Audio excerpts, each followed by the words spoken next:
All Heroes is important because of the safe environment and visibility it provides to the marginalized groups competing within the Overwatch community. Why is it so important?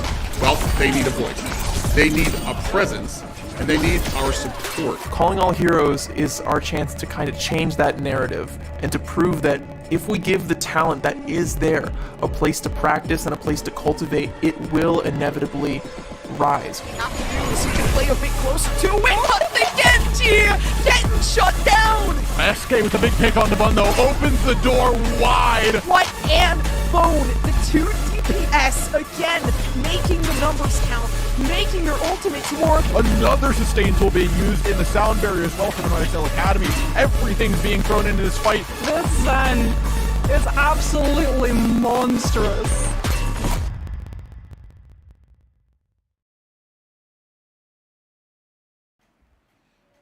"16 teams have been narrowed down to just 4 in the semifinals of Day 2 of the Loadscreen Recall, Calling All Heroes First Minor. I am Epitomes, and I am here with Chef Billy to bring you all the coverage for this last day of playoffs.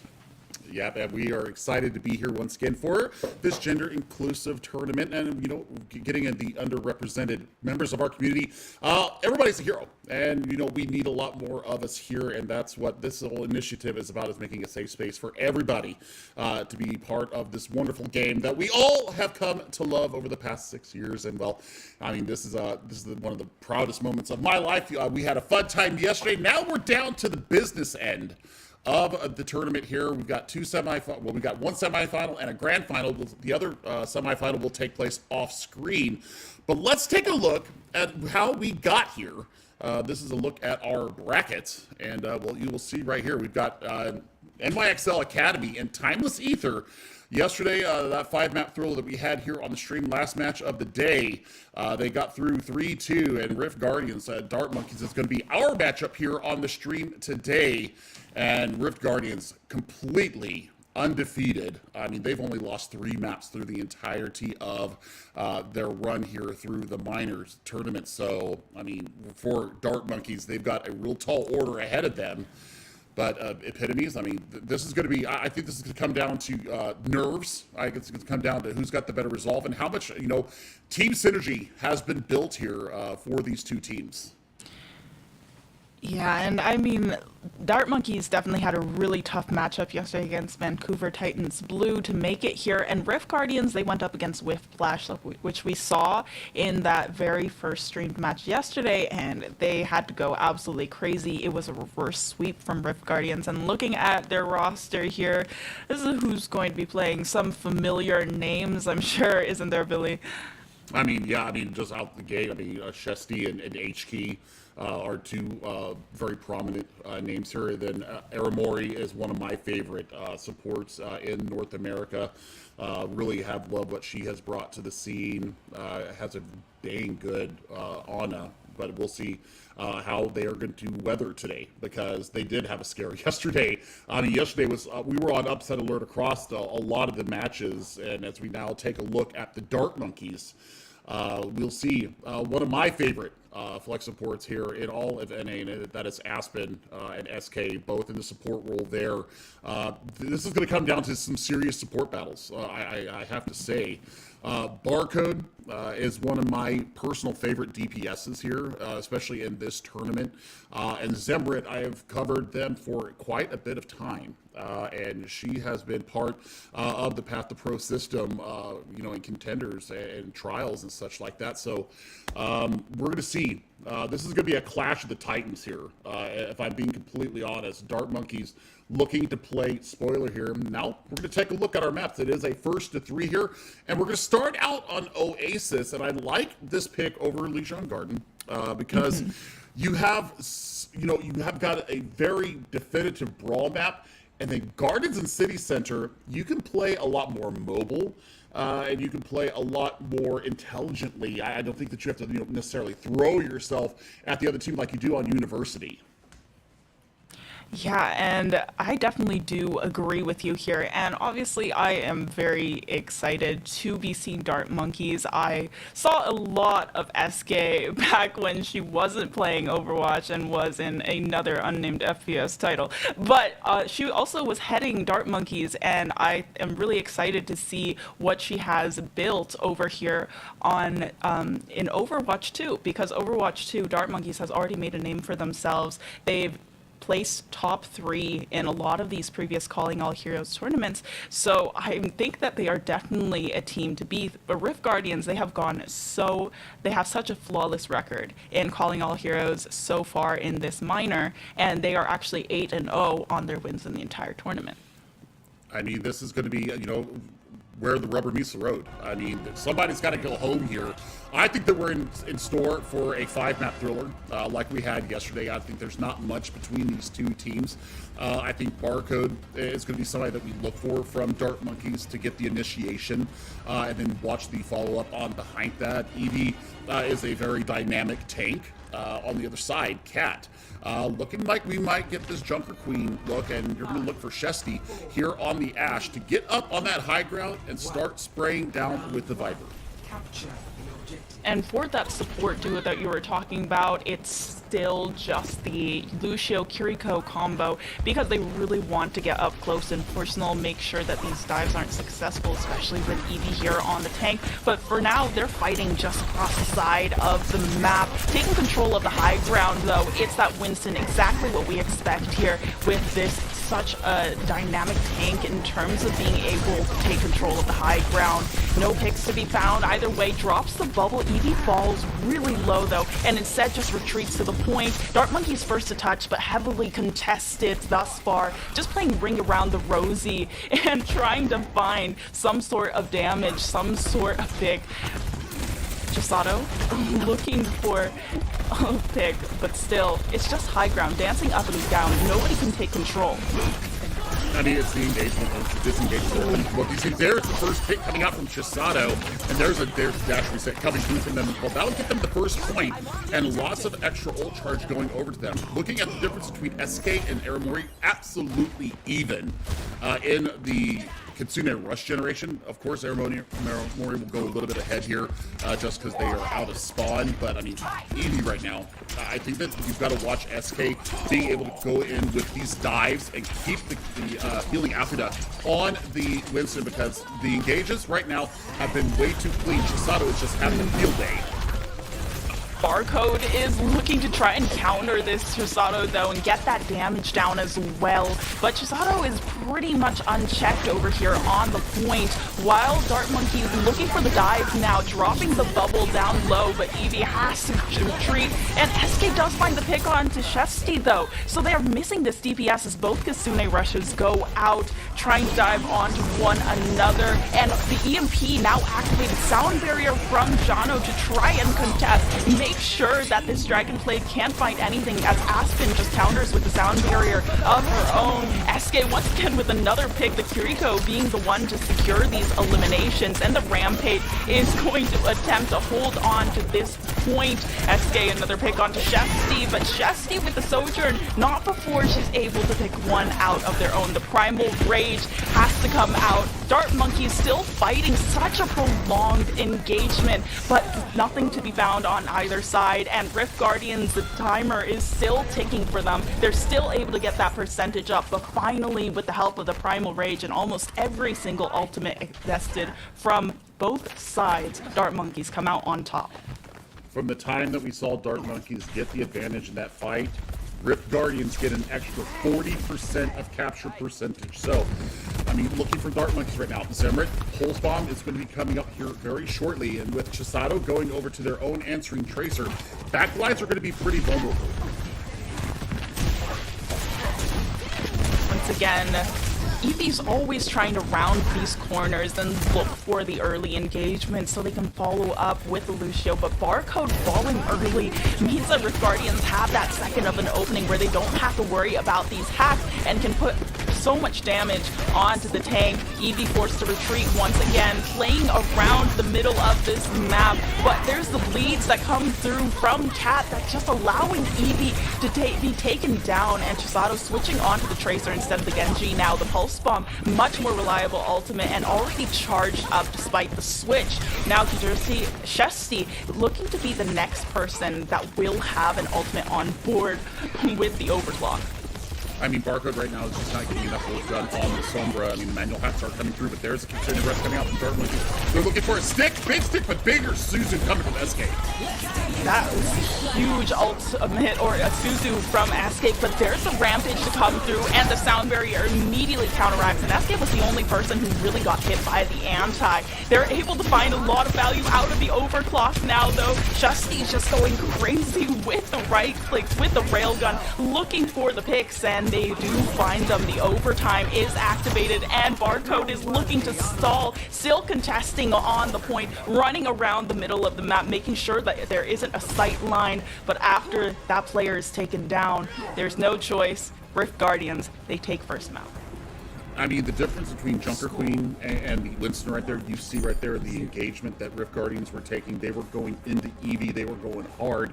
They weren't taking any questions or comments, Tala. That was what, I mean, they just wanted to get on top of Eevee and really put the backline under duress, and that's what happened time and time again.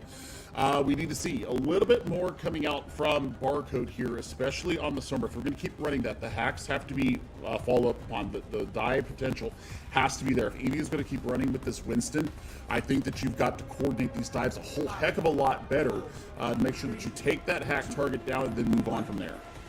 And speaking of the Winston as well, momentarily did see a Reaper come from Chisato, and there were Reapers in the games yesterday, so they might also be looking for some more of that front-loaded damage if Eevee does become a problem eventually. But right now, Dart Monkeys, they're sticking with the composition as that they know. Already the dive comes in from Eevee, Bubble goes down, but the Junker Queen is just right up in the face, not allowing the space to be taken, especially with the bleed applied, and needs to go back and retreat for the heals once again. It's Rift Guardians that are going to take the first capture of the point on Oasis, but Dart Monkeys, they are able to contest just for a second, but the little delay is not enough to flip the point. Not really, and I mean, we're looking for Zimmer right now to close in on this and make the rotation around the pillar here, and there's a big manual hack. That should be a kill confirmed, but they get away! And Chesty is able to take down Barcode as well, so no more of that hack for the rest of this fight. You have to wait for the Sombra to come back in, while Dart Monkeys, they're just swinging on the backside of the map, using the bubble to retreat. And Aspen, they're able to get some with SK on the side as well. The two supports are able to make a bit of room for Dart Monkeys and get themselves onto the point. An objective now secured for Dart Monkeys, only 33% ticked off for Rift Guardians. Now, Dart Monkeys have a little bit of the better odds than they had in that last round. Absolutely, and I think that the focus fire now coming through true here for Dart Monkeys. Maybe the early game jitters are out of the basket. We're looking right now at an early Kitsune Rush and Sound Barrier ready to go for Dart Monkeys. So lots of staying power here on the point. But Chisato, with their own Pulse Bomb, may force out Suzu and look for a follow up on the back of that.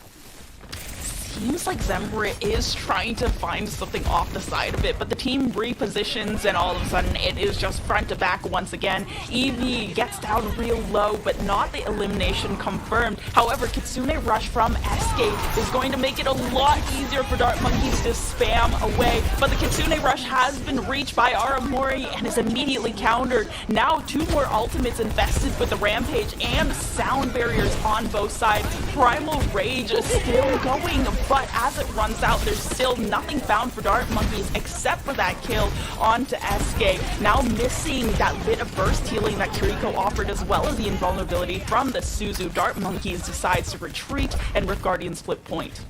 Well, I mean, that's a smart disengage coming from them. I mean, once you lose your Winston in that competition, you've got to back out. They got as much as they could, but now they're going to have the EMP engage, and now that they don't have to worry about that Rampage, it's going to be free kills as long as the focus fire once again is there. Chisato trying to find the Barcode and Zembrit, the DPS duo, now are confirming the dive along with Eevee at the side to find the supports. Cat goes down as well. Yeah, I mean, that's a fantastic turn for them. They give up a little bit of progress there.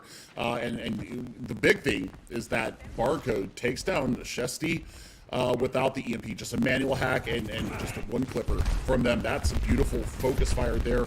Realizing the target, now the overclock is available, so they do have an entry point, and Chisato over to the Reaper, so now EV is going to have to be really cognizant of where they're at. Ooh, but the EMP does come through. EV does get a bit of damage off the back of it, but other than that, they're still looking a little bit shaky. Dart Monkeys are dancing around the point once again, and SK is just going head-to-head with Tursky. There's the overclock to try and confirm the kill onto SK, and finally they take down the Kiriko. Pulse Bomb misses from Zemrit and is heavily punished for it. Railgun confirms the kill onto Zemrit. Now, once again, flipping the point. This round is just neck and neck from both these teams. I mean, you've got the sound barrier advantage right now for Dart Monkeys. So Yeah. I mean, you're going to be able to engage on that, and you can let it go to about 95% and get in there. I think the manual hack has to go on Chisato first to make sure that EV has a staying power on the board. Here's the Reaper just in action, being able to force back the Winston so heavily, but now the high ground, and without the teleport available, it's a lot harder to be able to track this monkey around the map. Now there's the sound barrier and the Kitsune Rush, both from Rift Guardians, to try and force the fight into their direction, but the sound barrier counters from Aspen, and the Kitsune Rush unfortunately nowhere close for SK, but the Primal Rage is, and the Primal Rage now popped means that they can make a lot of space on the objective and kind of force these players back, but Chisato is still trying to fight, and the Death Blossom is now available. The Rampage going through, and the Death Blossom trying to confirm the rest, but it's still Dart Monkeys coming out, finding the value, and they're contesting. It's all left up to Cat as the rest of the team tries to regroup, but overtime now confirmed, and Dart Monkeys able to flip point. Looking to be another overtime here. Yep, I think we got full bomb ready to go here from Zemrit. You're about 20% off from the Sombra EMP here. So, I mean, lots of staying power here for them. I want to see them go really aggressive into this and take the kills as they come through. Chesty can't do anything on the Tracer so far, though, and the EMP once again charged as well for Barcode. There's Zemrit with a Pulse Bomb looking to confirm the kill onto Chisato, and just can't get away from all the damage. Rift Guardians, they're going to give this one up, and Dart Monkeys make the map score round 1-1. Yep, I mean, that's a fantastic turnaround from Dart Monkeys. They really did understand their win conditions and when to disengage. You know, we were talking with Cal yesterday, and they said, you know, the ability to kite away from damage and knowing when a fight is done and really counting your losses and, you know, keeping yourself in the bigger fight. Something that we saw very well on display there from Dart Monkeys. So we're going to head now to University. And I think that this is probably going to favor Rift Guardians, especially if Cat is going to come out on this Ramatra. We're going to see the Ramatra v. Ramatra matchup. We're going to see mirror compositions from both sides. So it's going to be a race to the Amp Matrix first, and then second after that, it's going to be a race to the Annihilation. Already taking control of high ground. Rift Guardians trying to put a lot of emphasis here, but Barcode on the Hanzo, immediately headshotting Chisato. So that May already out, and this is the map you mentioned that has a lot more of that brawl style here on University. Already, though, the ultimate's getting charged. We see that Barcode has gotten a lot, but Chesty just gonna counter with the Hanzo of her own and able to take down Chesty. two. Oh my god, May and Hanzo are both now out of the fight and have to try and regroup with the rest of the squad, which just enables Rift Guardians to go absolutely insane. Evie, stand in the corner, power blocking and Nemesis. You know, maybe it would have worked out in another universe. Can't see them, they can't see me, but not this one.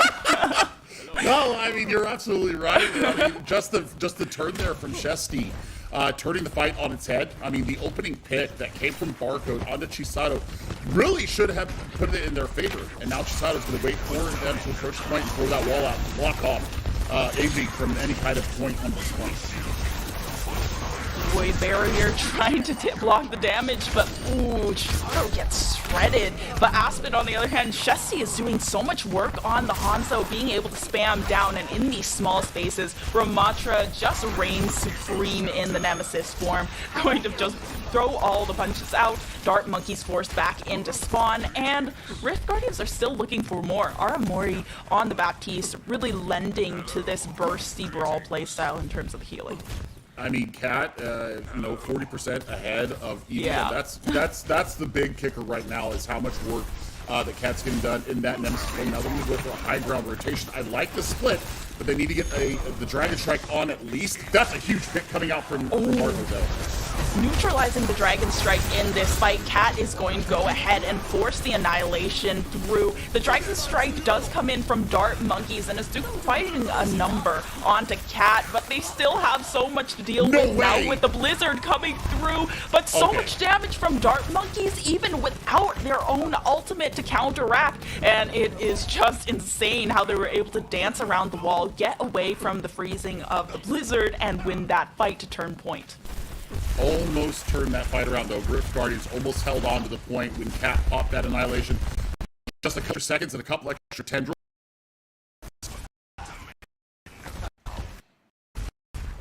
Yeah, that was really incredibly scary. 80% up. The Dragon Strike is going through Guardians. But I think our feed had a little bit of a hiccup there. So we're having a little bit of a technical difficulty here, but I mean, Dart Monkey's holding on to the point. They've got released the Blizzard here, and now they're crossing the 50% mark. They've got a whole host of that's a big animation coming through though. Oh, the Annihilation from Dart Monkeys, but they're trying to counteract. There's the Matrix. They want to get the damage through the amp, but it's Dart Monkeys that actually find the elimination. Barcode on the Hanzo looking to be just as valuable as Shesty was in that very first half of the round, and once again, Dart Monkeys hanging on to their point. However, they invested so much into that fight, and they only have that one amp Matrix that's going to be coming up. Unless Barcode can build up this ultimate very quickly with some quick headshots, Dart Monkeys, they're looking to be in a very uncertain position with the Annihilation coming in hot. I mean, that's going to have to be the focus fight right now, and this amp matrix is going to be huge. They're going to have everybody in the line of sight to be able to use it to the best advantage. The Annihilation from Cat, just as we called it, coming through. The Immortality. The Annihilation from Cat, just as we called it, coming through. The Immortality field, though, trying to keep Zembra alive, but Chisato still able to finish off the elimination. And Dart Monkeys, they know when to disengage. They have to regroup for the next fight, but Barcode goes down a little bit late. So now that Hanzo, once again, the timing is definitely going to be a little bit risky here, especially Rift Guardians now surging forward, trying to make sure they're able to push the spawn of Dart Monkeys, so they're just going to channel through on the right side. They need to touch, and they need to touch now, but it's not there. Rift Guardians, the May wall, it's so huge, and they're able to take map 1. Oh man, that's sad. I hate that May wall there on University because there's nothing you can do. There's nothing that you can do against it, especially when you're just trying to rush the point. They just throw up the beautiful wall. I mean, Barcode here absolutely went ham. Had a fantastic map. Really did match Shesty blow for blow. So, I mean, here in the first map, I mean, it's going to go, I think this is the way it's going to be all evening long here in our semifinal, Tala, because, I mean, there's not much between these two teams. They are out for blood. They are out to prove that they are the best, and they want to take this minor win. I mean, they're going to be one step closer should they win this, but man, back and forth. I don't, there's, like I said, it's a scale balance right now for me trying to decide who's going to win this out.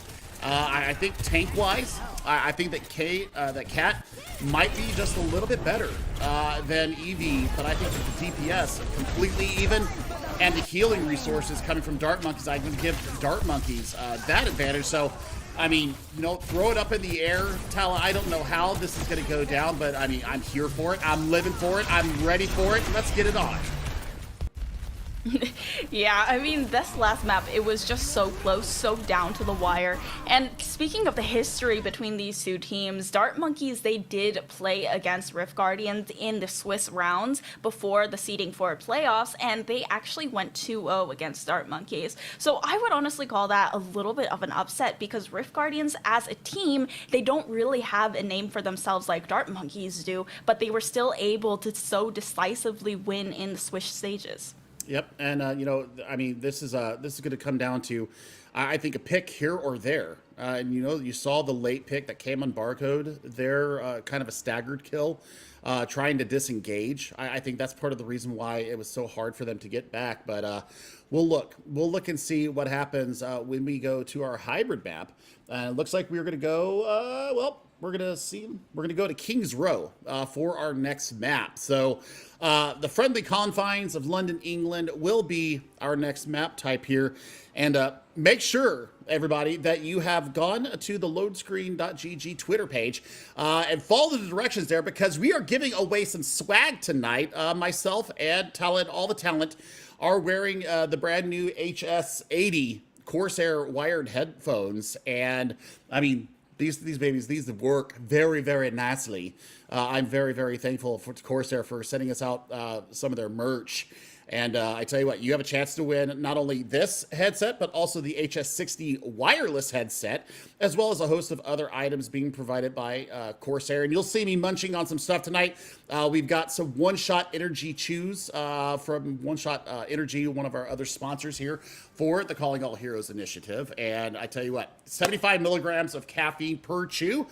I will not consume a whole ton of them, because you need to be able to hear what I'm saying. And if I get too much caffeine, it's going to sound like a woodpecker. I swear to God, it's just going to be. Oh, woodpecker. It's just going to be too dang fast, and I don't want to make everybody's ears bleed tonight. Yeah, we're just going to have a little bit Billy on on the cast tonight.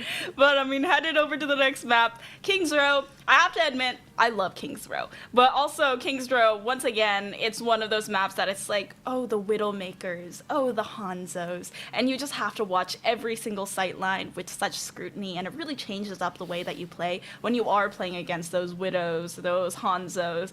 And, I mean, it's definitely going to be tough, but I am definitely going to enjoy watching it. Well, right now, I mean, it just depends on what school of thought you're looking at. I mean, yeah. Ramatra right now is reigning supreme here in the Brawl map. You know, good on all 3 points. It'll depend on what, comfort, I think, here for both teams. You could always, do the initial look out the spawn, see if you can get an early pick with Widowmaker. But Hanzo has a lot more utility here, especially offensively, providing the vision. And then defensively, we see a lot of Ashe come through here. So we will see, if they decide to run with that. It'll be Dart Monkeys on the defense. And we'll see what kind of a lineup they have coming out here. Looks like we're going to have Zemrit maybe pulling the Echo out. I don't hate that. Not a typical pick here. Yeah, this is much more what I would expect coming through. Yeah, I mean, we have Chisato once again trying to make that Genji work, and it did actually work very well on that first map of the Oasis, where they were just initially able to find a lot of value that gave them that point really early and allowed them to build up a lot of progress. Now, Shesti on the Hanzo, looking for the picks over through, already pushed through that first choke point, and now just spamming down the maze. Zemrit almost went down for that, but is able to just huddle up and just regain some of that health. Immortality field, however, on both sides, the cooldowns have already been expended. SK got aggressive on Trisky, but with a Storm Arrow, was able to just neutralize Lucio, and that opens so much up for Rift Guardians to just go ahead and spam away at this tank, losing a little bit of that sustain. And Dart Monkeys, they decide that they're going to go for a disengage, or at least try to back off a little bit more. I need the wall, got them out, and what a smart wall coming from Zemrit there. And Zemrit with the icicle to the head, there takes Chisato out, so you're at a +1. Early Amp Matrix out. Ooh, the Amp Matrix from Aspen is so early, and there's a little bit of that line of sight onto Cat. Once again, that staggered Ramatra, meaning they're missing so much of that Space Maker from this Brawl tank. Well, we'll see. We'll see Yeah. what, I mean, SK got very aggressive there. I thought they were actually going to be picked out, but actually cut out with their lives. I mean, you see it on stream all the time. Now we can see it in person. What a pick! Oh, the Sonic Arrow. That's disrespect on Chesty. Damn, Barcode really did not let that last map go, especially with the Hanzo trying to go for the diff. The Amp Matrix is out, the line of sight just is not there, especially for Barcode, such a squishy target, able to spam for free over on the side, and the barrier from May is going to allow for a little bit of stall time, but Rift Guardians, they're countering with the Blizzard and the Annihilation. Now, Dart Monkey is a little bit later to the ultimates, but Eevee able to pop Annihilation, and SK by their side. Aspen spamming away with the guns, the burst fire, and a team kill for Dart Monkeys just to open up this map. I mean, both sound barriers expended from both teams there. The big thing right now is that Dragon Strike is available to Chesty, so you can cordon off the point here, use that to get a lot of purchase on the point. But Zemret is ahead in the Blizzard battle. I think that's going to be the most impactful ultimate coming up here. There's the early Dragon Strike coming out. It doesn't really find anything, but Cat is able to just push ahead in Nemesis form, and since they're just all corralled in this point, trying to avoid the Dragon Strike makes it so easy for Chisato to basically spam away with the Ice Gun, the Freeze Gun, and get a lot of value out of that. Now it's all 3 points just ticked off on the objective and allowing the payload to come out of the garage, pushing down the streets now. SK over to the Zenyatta. I like this. A little bit more damage. The Discord Orb is going to play very well here in the streets. And then, of course, looking to build up the Transcendence, which will counteract the Blizzard. Good lord. Chesty and Barcode are having a very friendly duel here on the side. And, I mean, they've got control of the archway. Yeah, they're just using the May wall to just try and push up through the choke as far as possible, but this is just one of the tightest corners in the entirety of this map. It's going to be very hard to force their way through, especially with the amount of area control that they have with the May at their side. Now the Dragon Strike from Dart Monkeys to once again delay, but Chesty, what was that? The Hanzo with 2, and Chisato follows up very nicely to just get them all out of the space. Rift Guardians, it's off the back of that Amp Matrix, right? Aramori did so much work getting a sight line onto all of Dart Monkey's players, and they're just all going to have to back off. And I mean, the Amp Matrix helps build up most of the extra way there for Cat's Annihilation coming into this next fight. So, yes, SK needs to land a couple volleys from the Zenyatta. I mean, you do have the Blizzard going to be available to both sides, but the big kicker here, and you're going to see this from Chesty when they do set up this this Drag Strike. It's not necessarily a killing ultimate; it's a space-taking ultimate. Yeah, just really trying to force those players forward to avoid it, and immediately forcing the cooldown as well out of that May. Now behind the wall, they have the frozen Ramatra, so Eevee is going to be able to survive, but once again, trading the Mays 1-for-1.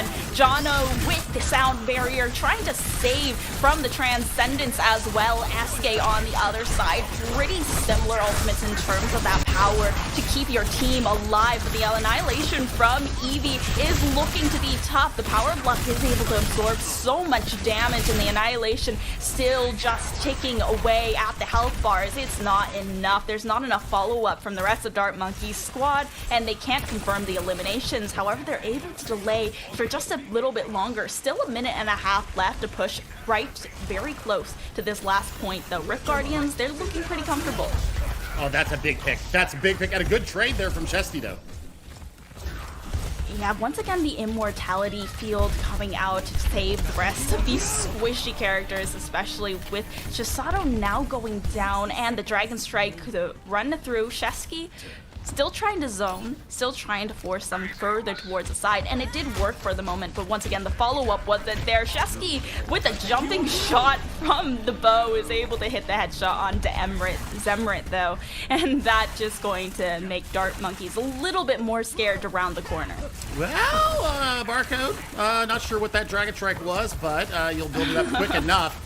The fact that we're looking at Chisato right now, going back over to the May and taking down that one pick potential there, that is going to be a massive undertaking here. Less than 20 seconds here to take this point. They are going to get into the Foundry. with about, 18 seconds there. So yeah, add a minute 30 onto that. 145 to get through the rest of King's Row here. And Ultimate's looking pretty even here. Aspen just a little bit behind. They did put out that amplification matrix later. But now it's about high ground control. It's about Shesty versus Barcode. And, well, just took a body shot there from Shesty. Barcode needs to be very cognizant of where Shesty is and what kind of resources they have on top there with them. Yeah, Rift Guardian's ultimate economy is just looking a little bit healthier as well. They're closer to the ultimate since Jono is building up that sound barrier so quickly. Shesty now having Barcode out of the fight and only a 40% ultimate as well. So it's going to make it so hard to get this Dragon Strike in. And SK, oh my god, walked right into Shesty's crosshair there. Shesty's going absolutely insane, is on a tear, and now it just looks like this round is so dominant, especially this third point from Rift Guardians. Blizzard and Annihilation ready to go here. Barcode over to their favorite Bastion. So I mean, that shield's gonna be very, very lame indeed. The Blizzard does come through. Both Maze just Turtle trying to avoid the damage. Both Blizzards now out, and the Annihilation from Eevee. Cat is eliminated, so no Annihilation to be popped by the offensive tank. And they're still trying to contest so hard, but it's just a few meters, a quarter of a meter to get themselves onto the end of this point. Aspen is able to confirm the kill onto Chisato, and Mori is isolated. Power block to disengage from Eevee, and the rest of the squad is just able to back up round the corner, hold the choke. With only 10 seconds left over, Rift Guardians, it looks like they might have to surrender this one, but they are still running it all the way down to the point. Barcode has taken out the Bastion and is able to spam down from afar, even with the Annihilation, even with the Anemone Form. So much damage done to Cat, and Chisato on the Genji thinks that they might be able to do some damage here, but now the zoning ultimate, the artillery strike, there is no way that there's going to come a touch from Rift Guardians, and only 2 points, but it was close for that first round. It really was, and I mean, great swaps there coming from Dart Monkeys in the end. They deny the full capture of King's Row. Chisato versus Zemrit has been a secondary DPS battle that has really been enthralling me here.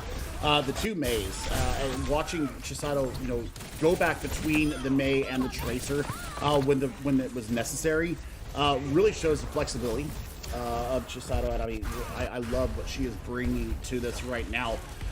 The tank battle, once again, Cat was really getting the better end of it over Eevee. But I think that the support, once again, coming from Dart Monkeys, is just a little bit better than what we see out of Johnny and Mori. So, I mean, it's a knife's edge right now, and Dart Monkeys need to get this. They need to get themselves square here in our semifinals. They've got 4 minutes on the clock to capture point A. I don't know. I don't know about this Somber pick. If they do decide to go with this, what is the hack target? Is it going to be the May? Is it going to be Aramori to deny the immortality barrier to come out? Or, do you hack the immortality barrier when they do deploy it? So, I mean, if they do decide to go with this, this is looking like a little bit different of a composition that a lot of teams are not running. It may catch them by surprise. Well, I say that, of course they debate me.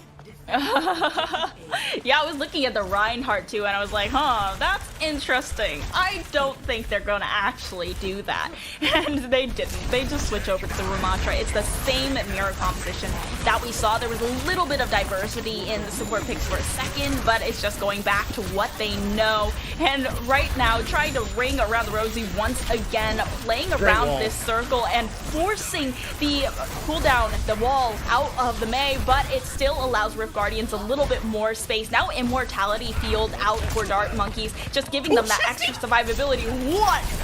They just traded each other so quickly. Shesty able to take down Barcode and forcing them to have that walk back from spawn, but Eevee making space on the Ramattra. This is a very quick capture from Dart Monkeys for that very first point. Already one tick going through, and Eevee is still just being that space maker, but now isolated in front of the wall, going to have to put down the void barrier, and still avoids getting their life eliminated though. So they will have the payload out here very quickly. 5 minutes to make their way through streets. I mean, they're like 2.5 minutes faster. So I mean, this has the potential to snowball very quickly.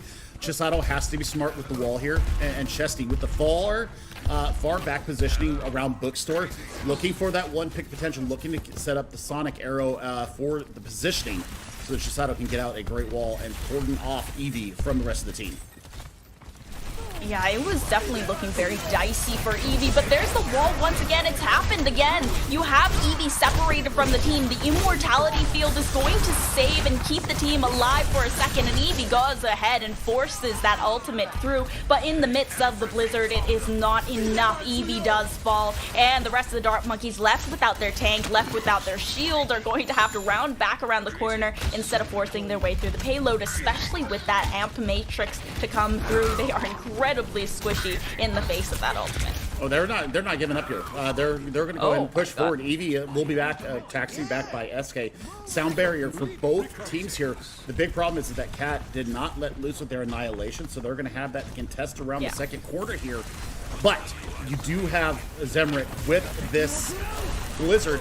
This is going to be a big pick potential. Ooh.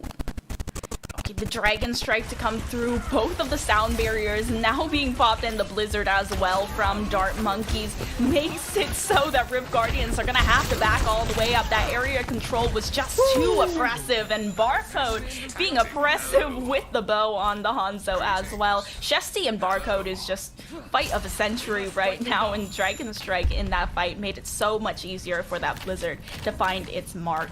Now Rift Guardians having the long walk back from spawn, and already Dart Monkeys, you can see how far they push up every single time. They have control. They are not afraid to push even further and make it that much easier for them to capture.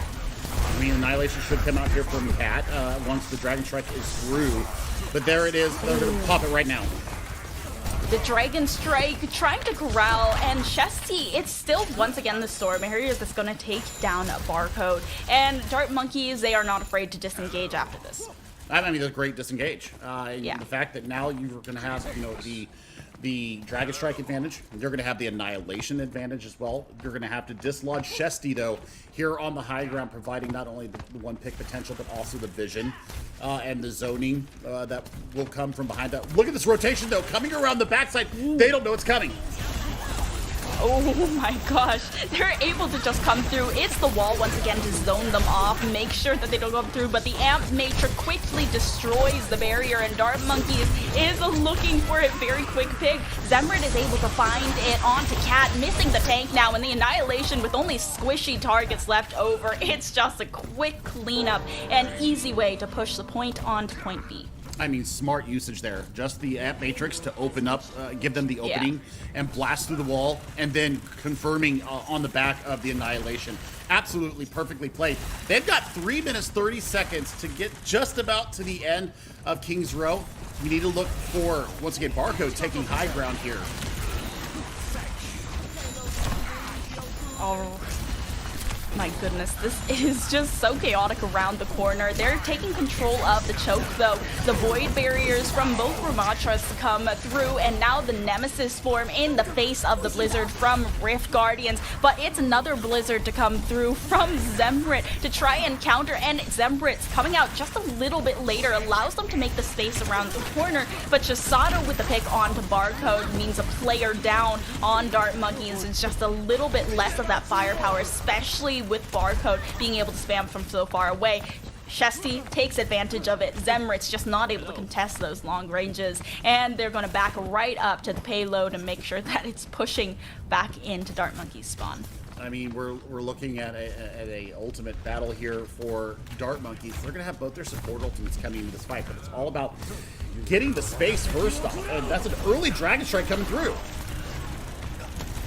Ooh, Dart Monkeys, they are forced back just a little bit further, just a little bit more of that delay with Chesties. But now Barcode is just going to counteract that. Jano, knowing that they can't get out of the way, the sound barrier has to come through. The Amp Matrix out from Aspen, but Dart Monkeys is nowhere close by to be able to use it. And now Cat is just completely zoned on. Eevee has been in front of the wall and just has to use that power block, but not able to confirm the elimination. It's actually Dart Monkeys now coming out on top. After Rift Guardians, they go a little bit too aggressive with that push. They had the reliance on that sound barrier, on the Dragon Strike, but it didn't do enough.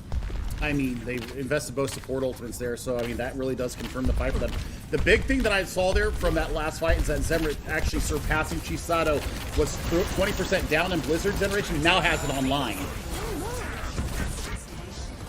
Now the Blizzard, once again, that you just mentioned, being used in the corner, making sure that Chisato just cannot participate in the fight. And right after coming out of the iceberg, has the annihilation right inside of her face. SK, however, is the one that's finding the eliminations, just riding those walls, making sure that there's so much space made. And Dart Monkeys, they win map 2. I mean, this was a support difference here. I mean, both the DPS lines doing everything they can. The tank play from Cat was great once again, but it came down to ultimate rotations, especially in the support role. And I think that's where we saw the big difference. Shesty had a hell of a map here, really lending their strength to their team. And I mean, I tell you what, Shesty just had one of the best Hanzo performances that I've seen in quite a while, getting so much value.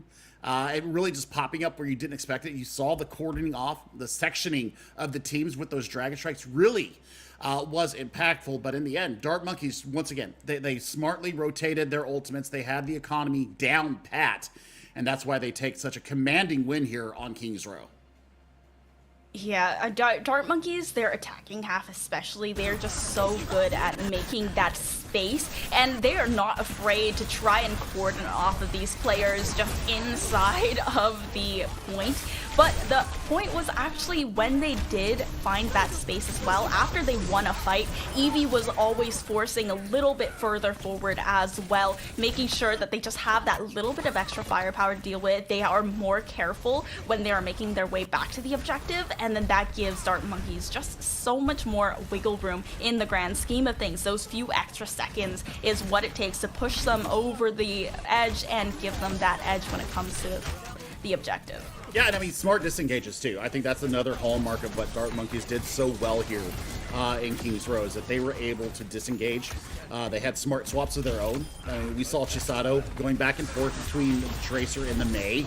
Barcode coming out with the Bastion was the wrinkle that nobody expected, and got the maximum value there. So, I mean, you know, for these two teams, I mean, they're fighting for glory and honor, huzzah. And they're bringing it here in our minor semifinal. So, you know, we'll see what comes up next. It'll be Escort as our next map type. And, I mean, thoughts of where we might go. Dorado comes to mind first for me. I think Dorado is a fun first map to go to as far as the Escorts. We'll see. We'll see actually how they want to play this. It looks like for our next map, we are actually going to Havana. So it's Dart Monkeys that are going to be starting over on the defense, while Rift Guardians are started on the attack. So it's going to be the same thing that we saw on that hybrid map where Dart Monkeys start trying to stall and Rift Guardians going on the offensive. But this time, instead of that first point, which I think is what cost Rift Guardians most of their time, they're immediately going for the escort. So it's definitely going to be interesting to see how that changes things up. Well, it depends on if we go for a close hold.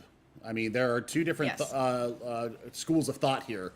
As far as Havana, do you go for the close hold and try and burn as much time as you can, and thereby giving yourself, you know, at least 2 or 3 more fights there on point A? Or do you play back? Do you come out with the double sniper look? That also is very popular here. Sigma is a great tank here. A lot of teams do go to the Symmetra look. They also bring the Ramatra as well, and Junker Queen can play very well here as well. So really, it's going to come down to what kind of composition are we going to see coming out from Dart Monkeys first. I think that's where we will, you know, take our first peek. Defensively, for the Dart Monkeys, I think that, you know, they should be expecting a little bit of trickery coming out from the Rift Guardians. You know, they don't take very kindly to losing maps, not having lost very maps on their way to the semifinals here. So we'll take a look. We'll take a look and see what they've got going on. But man, I mean, this is one of those matchups where I don't want anybody to lose because they're playing so well. I mean, it's smart, it's thoughtful, it's very planned out. I mean, you can tell the coordination between both the teams here. It's dancing on a razor's edge here, and I think that's a real testament to how good these two teams are. And I mean, it just shows how good this initiative is for everybody. Yeah, I mean, you can tell that Dart Monkeys is already doing better than they did in the Swiss stage. So, I mean, they went 2-0 against, or 0-2 against Rift Guardians in Swiss stage. So now already in the semifinals, they are doing much better. And they also have that extra map, since it is first to 3, to like kind of experiment a little bit or just lose a little bit of ground. And now Havana, like you talked about, is a little bit more of that diverse map. And Dart Monkeys, they love those dive compositions as well, with SK and Aspen being on the Kiriko and Lucio respectively. So it allows them to be able to play that if Rift Guardians do decide to go for those more long-range compositions, or if they go Brawl, then it's really a head-to-head. It can really swing either way when it comes to those closer range engagements. Well, I mean, here is a map where, especially Havana, and if you're going to run with the double sniper look, which it looks like Dart Monkeys are going to show here with the Sigma. So I don't mind this necessarily. I would like to see maybe the Ana come out here from Rift Guardians when they do bring out their composition. And I said, we might be seeing some trickery. We'll see if Rift Guardians bring something different out, because you've got a double sniper look. So you've got vision, you've got 2 one-shot potentials. A volley from SK can take somebody down in a hurry as well. Sigma versus Ramatra. I have not personally seen this matchup in higher level play, so we'll see actually how this works out for them. Seems like for now, Dart Monkey's holding very, very passive all the way back around the corners. I think they're looking to take someone off guard, just like we just saw Barcode do against Chisato. What a pick to open things up. And now it's looking like they're just going to wait to regroup, but Ramatra's allowed to just kind of hang back and hide behind this payload. So now Barcode looking for a better angle, trying to round around and get a shot onto Cat here, and not allowing the tank to just hide behind this payload. Once again, not being contested by Dart Monkeys. They're playing the range game. They're trying to be far back, and Aspen is actually the one to confirm the kill with the help of the Discord Orb from SK, allowing a lot more damage to be taken by that Ramatra, especially outside of the Nemesis form. Basically just like a paper tank at that point. Now they're going to go ahead, push that payload a little bit further back. Zemret still yet to find value on the Widow, but nice shot onto Cat, take down a little bit of that health, but is immediately healed back up. Really looking for the squishies now. Shusty taking a close range engagement as the Hanzo, trying to work their way through this little room and push around to that payload, collect it back into their hands, and also take control of the high ground. SK got out very, very closely there, because the Sonic Arrow from Chesty actually caught them as you saw it going through. There's the reason why you play the Widowmaker here, is the fact is that you go in. And I mean, and there is a big rock coming through. SK does take them down. Trades are coming through, Tala.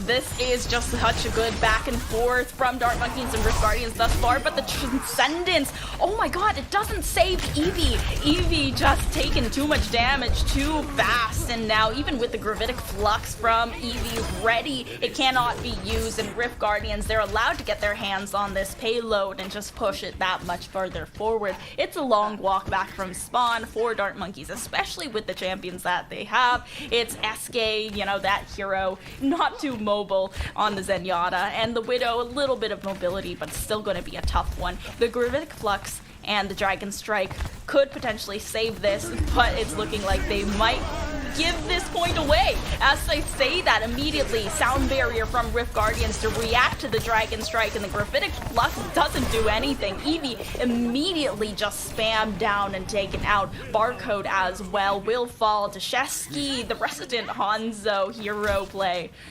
Well, I think we're gonna see some swaps maybe come through.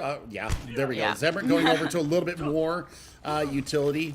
With the Ash, you'll have the Dynamite to be able to burn and force resources out of Rift Guardians. SK, though, on the Zenyatta, I mean, was getting value. The Discord Orb is doing its job. They just didn't have the connection that you were talking about from Zenred on the Widowmaker. So now it's all about rotating here, getting the dislodgement of Rift Guardians off the high ground, and they're going into 2 DPS ultimates. Yeah, with Shesky and Chisato both having their ultimates ready, there's just so much zoning that can happen with both the Blizzard and Dragon Strike. And we also see the Annihilation is close to being activated as well. Barcode does have control of the top of these tubes right now, but it should be fairly easy to force her off of this high ground with the Dragon Strike. And now the Blizzard to come through. It does zone quite a bit away from the Amp Matrix, which was their goal. Make sure that they can't get spammed down through that amplification barrier, and instead just keep pushing this payload. However, now with Eevee on the Sigma looking for something new, but Cat on the Annihilation is able to just counter. Once again, Barcode is failing to find that value and is just unable to make the space that she needs to make, unlike Shesky, who has just been consistently landing these shots. No contest there either. Kind of shocking there, but I think that they want to take a closer hold here. And Jono getting the elimination there on SK. That is a massive pick. No Discord Orb to help chunk down these higher value targets. And I mean, you can see, you were right. Marco, she has just not been getting it done here with the Widow like we saw there on King's Row. And Eevee is really trying to mitigate all of this damage that is coming their way, but once again, with that Zenyatta is really about the target selection. Shesky, now once again, Barcode has been taken down. The elimination is just so consistent onto this Dart Monkey's Hanzo. And Eevee, even with the barriers and the Graphitic Flux Resi, the last Graphitic Flux was just such a spectacular meltdown when it came to the damage. But the bomb now coming through, that 6th player trying to spam down the damage. Eevee's able to find the elimination onto Cat and force Rift Guardians back. Chisato on the Genji, a little bit too far in, could not escape, and Chisato does fall. However, the Dragon Strike from Dart Monkeys, finally built up by Barcode, is able to zone a bit. Eevee eliminates the Immortality field to try and find the picks, but Rift Guardians, they just have the sustain. Now Shesky with a Dragon Strike of her own. Zemrit falls to it. What? And Aspen, both of them were contesting that payload, and there was nowhere for them to go. I mean, I'm that's a head scratcher. They were winning the fight. They don't secure the kills in the small room there, and Shesky just turns it around with a Dragon Strike and a headshot. This is scary work coming in. Cat over to the Sigma of their own. They're going to have that advantage in their favor. Yeah, the Transcendence from Aske, this is just the only thing that they can really do at this point. They just contest that point. Still, Dart Monkeys do have a player sitting on it, but Eevee has to dance around and make sure that there's no sight lines from Rift Guardians. The switch onto the Ramatra is good, but Rift Guardians have switched onto the Sigma. Now they're able to just get a lot of damage down, especially around these corners with Sigma's primary fire, and the Dragon Blade coming through. Shesty and Aramori are doing all the damage though, and Rift Guardians, with barely a contest and 1 minute and 30 seconds left over, take 1 round to 3 points. I tell you what, once they got past that, the first corner on point A, there was really never a second engage that came from Dart Monkeys there. They just were on the back foot the entirety of this map, and I think that late picks coming through, staggers coming out. I mean, Barcode was getting caught out time and time again. Shesty really has ramped up the accuracy here in Havana that we, was lacking a little bit there in King's Row. I tell you what, Rift Guardians really, ratcheting up the pressure here. Now, they were missing out on a lot of healing too. SK playing the Zenyatta. They did not have the same value that Jono and Aramori are having in their support line. So here, You know, in Havana, Rift Guardians have the support advantage, and yeah, we're going to see SK go over to the Lucio here. So, What are I they mean, doing? we're gonna have mirror comps here. I mean, they're going to play sneaky here, try to get a wall up and burst down Eevee, and then try to get this close hold going on.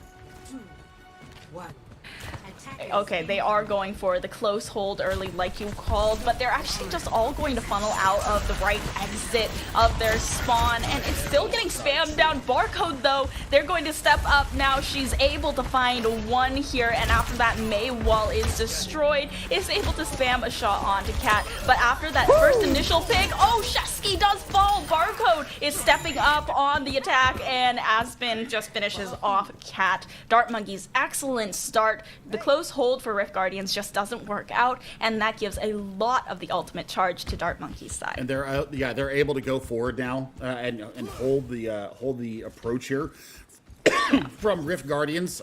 Allergy season is upon us here in Missouri, by the way. Sorry for that. Big pick once again right off the gate from Barcode. Yeah, Barcode is really just keeping pace now, or outpacing Chesky. Oh, once we switch over to the side of the escorts, and Eevee is also able to do a lot of isolation onto Cat. Cat immediately goes down after Zembra is able to go around the Mei wall, and Jono still trying to contest the point. All of Rift Guardians fall once again. A second kill, fight one from Dart Monkeys. That is fantastic from them. I mean, the focus fire is so good. These opening picks coming from Barcode, turning fights, really into their favor before it ever even gets started. So this is what Dart Monkeys is providing right now. This is actually going to be a great answer to the time that we saw coming out from Rift Guardians. Oh, and this is exactly what both of these Mei's goal is, to isolate both tanks, but with the annihilation from Eevee out, it's going to be that much easier. And Barcode, oh my goodness, I think Barcode heard us. I think she is a little bit offended that we were just so Team Shesky in that last round, and she's just going to prove us wrong. I mean, wow. Just wow. I mean, lands the Sonic Arrow there as well, claiming the high ground for their own. She is putting on a heck of a performance here. And Rift Guardians, they are reeling from what just happened to them on point A. 4:15 to get through the distillery. Yeah, and this is also a very, very hard point for them to hold. They are all just corralled in a little room as Barcode is allowed to spam away for free over here across. But now they're trying to jump onto the Hanzo. Barcode better run, and she does. She just runs with the tail between her legs, and there's no shame in that. The Dragon Strike does come through, and with the help of the Blizzard, Eevee actually gets chunked, but they're able to just get that right back up. Shesky, however, they're just going to try and answer back to what Barcode has been bringing on point A, able to take out the Hanzo, but the Hanzo on the way back now, and they're still yet to find a second pick. They're still contesting that payload, though. Eevee has been isolated. There's a sound barrier from SK, but it actually doesn't get onto Eevee because of the Mei wall. Huge value from Chisato to win that fight and swing it in their direction. Now it's staggered pick onto Barcode, means that there's going to be a little bit more time to solve for Rift Guardians. The kicker there is that SK puts out the panic sound barrier to try and save their tank, and it goes for naught. So now it's a free annihilation. Nothing to really defend against it except for that measly little immortality barrier. Barcode's going to have to come up big here. They've been doing it so far here on the attack phase. They need to do it again. They're a little bit ahead of that. And right now, there's the annihilation now. Yeah, this is exactly what we expected, and there's the immortality field that is easily broken by Cat, and in turn, Eevee does fall very quickly. And the annihilation is coming back up very quickly for Eevee, but other than that, Rift Guardians, that fight was so free for them, especially since they were able to zone so well with the Mei wall and just separate the supports from the tank very quickly. I mean, you're looking at a two-pronged approach here from Rift Guardians. You're looking at, Cat on the left-hand side as we're looking for the approach there. And then you've got that come through. Shesty once again, massive opening pick. Shevsky is just able to do so much on the Hanzo, and I think it was just a little bit of a warm-up back there on point A, and Shevsky's able to get it back into her control. It's going to be smooth sailing from now on, or so Rift Guardians hopes, since they do have that Blizzard down, and they are just completely isolating the support. So once again, SK, however, answers back onto Chisato, does not take well to being corralled in a corner. However, that is going to be all that she wrote. One pick for Dart Monkeys in this fight. And once again, the timer is ticking down low now. The distillery is not looking like Dart Monkeys' favorite ground. I mean, they have not been able to penetrate in the background or into the back line. That's the big problem. I mean, Jono and Armory just, you know, having a wonderful time. Maybe thinking about going to brunch. That's an opening pick that they needed, though. Ooh, Barcode able to find Aramori once again. Barcode, you gotta be on one. You gotta be hitting the shots. And now they're rounding on to the payload. They're heavily contested, though, by the Lucio and the Mei. And even though they're trying to just protect themselves with the Mei wall, it's not enough. Chisato does go down to Zemrit, and they're finally able to win a fight since Rift Guardians is forced to disengage. Well, I mean, they'll have a good amount of time here. They approach here. I mean, we're approaching the 35 second. Does have Dragon Strike in this. Well, there's once again, I assume that we are seeing that sound bear from Jono come out in answer to the annihilation from Eevee. Eevee able to find two with the annihilation. That's not something you see much these days with Ramatra. And now Cat completely isolated, just being dozed down by the flamethrower, ice thrower, while Barcode finishes off Jono. I mean, yeah, this is a great turn here for Dart Monkeys. Now they need to get that extra 90 seconds on the clock. Looking for what Rift Guardians have. I mean, they've got the Blizzard ready to go. They're going to have Annihilation. So what we saw on King's Row that was in favor of Dart Monkeys, now Rift Guardians have their economy in favor. They should win this easily out, unless we see once again. Well, I was going to say Barcode coming through big, but they get taken out by Cats. Yeah, Cat finding Barcode, it's just so valuable to have that Hanzo out at play because the Mei needs to be up close and personal, and if that Mei gets isolated, then it's an easy pickings for Rift Guardians. The Dragon Strike from all the way back, Barcode trying to make some space for the team. There's the sound barrier to save from the Blizzard, but it's not going to matter. Eevee goes down after Shevsky takes out the Immortality Field, and even though Barcode does find one pick, it is not enough. Now 30 seconds left over Dart Monkeys. They are down to almost zero despite the point A was so strong from them. They are just losing time and bleeding the seconds. Now just already being spawn camped by Rift Guardians. Rift Guardians, like you said, do not take lightly to losing that map, but they're getting a little bit too cocky here. Shevsky still remaining far back, but oh, the Bastion pick from Barcode once again to pull out a hero play out of the back pocket. Halfway charge on the artillery strike, but there's a Dragon Strike that is available from Shevsky. Shevsky has just been on one this entire game, and for most of King's Row as well, and I expect it's not going to be anything different in this next fight. I mean, it's all about how do we use this Blizzard coming up from Zemrit to cordon off area. Early wall comes through, though. And the early wall is going to attempt to enable the Blizzard here. They're able to take down the Immortality Barrier, but Dart Monkey still has their own available. On top of that, they have the Ab Matrix, but Shevsky is doing so much work just with the Sonic Arrow, able to take down Zemrit. Now without the Mei in play, it's an annihilation fight between the two tanks, but Eevee is so isolated. They still have that little bit of backup, but Cat still in Nemesis form, a little bit of that extra health in the pool, and they're struggling to keep them up, but there's Bastion as well, who's able to tear down these Mei barriers with such ease.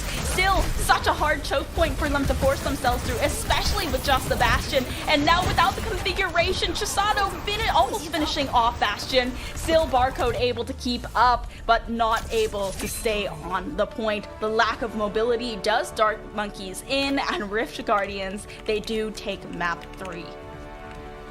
Well, I mean, that was comprehensive out of Rift Guardians. I mean, really, inside the distillery is where everything fell apart for Dart Monkeys. They weren't able to get on top of the support line of Rift Guardians, and Aramori and Jono really having a fantastic game here for their side. And man, Chisato had such a impactful look there on May. Really, the walls were perfect. Being able to stall out using the ice block, allowing the rest of the team to get back. Very well coordinated there from the Dart or from Rift Guardians. They go up on to match point now. It's a 2-1 lead here. Dart Monkeys tournament lives are on the line, Tala. Yeah, now 2-1, the next map being a push map. And it's all about that early control on push. It is definitely going to be tough to figure out who's going to be able to win this one out. So, you know, push, it's just going to be a bloodbath, especially if they do bring out this brawl composition once again. Depending on the map, you can play the Junker Queen, you can play the Ramatra, and it's just probably going to depend on who's going to be able to pull out these brawl compositions better if it comes down to one of those maps. But we are going to have to take a little bit of a break before we can get to this 4th map and potential final map of this entire series. So the semifinals, will it be over in the next map, or will we be taken to a map 5? Find out on the other end of this break.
All Heroes is important because of the safe environment and visibility it provides to the marginalized groups competing within the Overwatch community.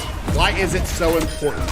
Well, they need a voice. They need a presence, and they need our support. Calling all heroes is our chance to kind of change that narrative and to prove that if we give the talent that is there a place to practice and a place to cultivate, it will inevitably rise. Have to do is to play a bit closer to it, but the Genji getting shut down! SK with a big pick on the bun though, opens the door wide. What an phone! The 2 DPS again, making the numbers count, making their ultimates work. Another sustain tool being used in the sound barrier as well for the NYSL Academy. Everything's being thrown into this fight. This Zen is absolutely monstrous.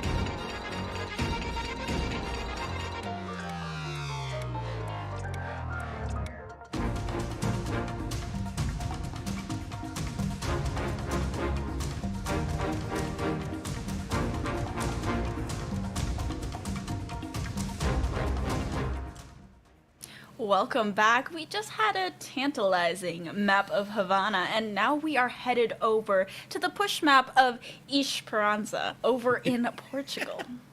Yes, I think we're going to see Junker Queen come out here, honestly. Such a good map for the Junker Queen being able to control the payload as Timothy Smythe the First gets going.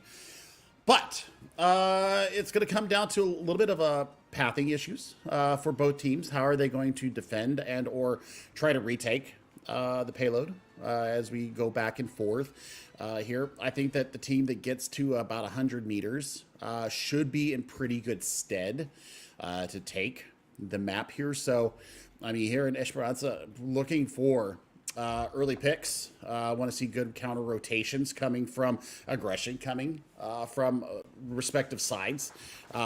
Really, Genji works very well here as well. The wall climb is very well known for being able to get in and out of fights. The dash resets, you know, because you're having to fight on the payload or on the robot there. We'll see. We'll see how this actually goes through and how it comes to play out. But, I mean, Dart Monkeys, tournament life is on the line here. And they're facing match point, so we want to see what do they have, what kind of fight do they have left in them, because we've seen it back and forth. Havana was probably the most one-sided map I think that we've seen all evening between these two squads. So I think that for Dart Monkeys, they need to believe in themselves. Aspirin has really been putting in one hell of a performance tonight. I mentioned how much of a fan of hers I am. Well, it's definitely been amplified here in this semifinal, but they've got to get it done. They've got to get it done now. They've got to get us to a map 5 and take us to another control map. Yeah, and I mean, we talked about the Genji potentially, but I think that Kiriko also with the wall climb can be very viable here. And I think on every single push map, you are probably going to see the Lucio-Kiriko combination because it's just so much easier to get in and out of spawn if you do get picked, as well as being able to help the teammates out to get closer to this to the robot as well. But it is all about those early pushes, since defending, when you start losing on a push map, it is that much harder to get started instead of being stuck in this defensive position. You need to win a few fights in a row in order to flip the objective over in your favor. Yep, and I mean, getting that first checkpoint is so important because you're going to have forward spawns, and then you have to. It's at least one fight, probably two, to get it back to that midway point and take away the forward spawn advantage of the other team. So, I mean, early picks. We've seen both Shesty and Barcode kind of trading back and forth. I think this is going to be another micro moment for us in this map. Who's going to come out with the first pick? I think that's going to be really how this sets up. I think that if Barcode gets on top of them early and she goes ham, then that's going to be where we see Dart Monkeys go forward. If it's Shesty, on the other hand, you know, I'm worried about the Dart Monkeys' ability to recontest and flip a fight in their favor, because they're on Havana. They looked a little bit disjointed. I hope that they've taken this time. You know, they've gotten some, you know, non-sponsored energy drinks in them, maybe a shot of espresso or something else. But I mean, for them, they've got to really knuckle down here because they are facing their tournament lives. Yeah, and I mean, do you think that we are going to see that Hanzo come out again, because Shesty was just killing it on the Hanzo, or is it going to be more of those Tracer, Sombra picks, ones that are very hyper mobile and make it very easy to get in and out? Because once again, the push maps, the walks back from spawn, it's like, I feel like we're going on a hike here on Esperanza. I mean, there's so many nooks and crannies that Tracer works so incredibly well here. I think that the Sombra pick would actually be good, you know, in combination with that Tracer. So, I mean, if you can work the dive here, which is what it looks like Rift Guardians are going to bring out, you're going dive versus burst brawl here from Dart Monkey. So, this is two schools of thought that are going to come to a very cataclysmic joining here on the bot.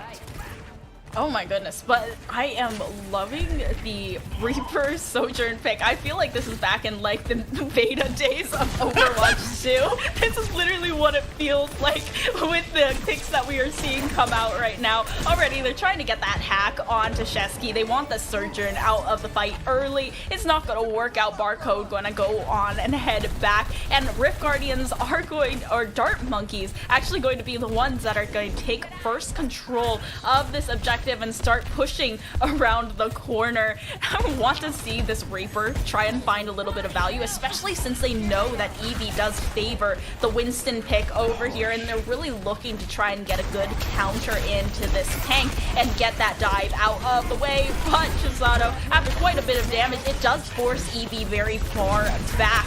So I feel like these names are backwards. And Rift Guardians. I was a little bit lost, but it seems like the trades do come back and forth. Rift Guardians continue to push forward. Dart Monkeys unable to contest. They do not have the burst potential that Rift Guardians that the Rift Guardians do. I mean, just the Reaper alone is going to make Eevee's life hell. And I mean, Zemrit's going to have to really come out big with a pulse bomb, and I mean, the Suzu available from Aramori. That is really where it's going to go through. Big hack onto Kappa. Oh, there's the pulse bomb and the EMP in tandem from Dart Monkeys. They use that sound barrier as well, but SK falls before that Kitsune Rush can come out. Aramori, on the other hand, has been able to force that team forward a little and at least save them from the combination of ultimates that was thrown with the EMP and pulse bomb. Both DPSs just throwing everything at this fight. Dart Monkeys, they still cannot get the flip on the point though, and Rift Guardians, they are surprisingly close to that first checkpoint already. I mean, I would honestly like to see a Pharah come out here. Pharah works very well on Esperanza.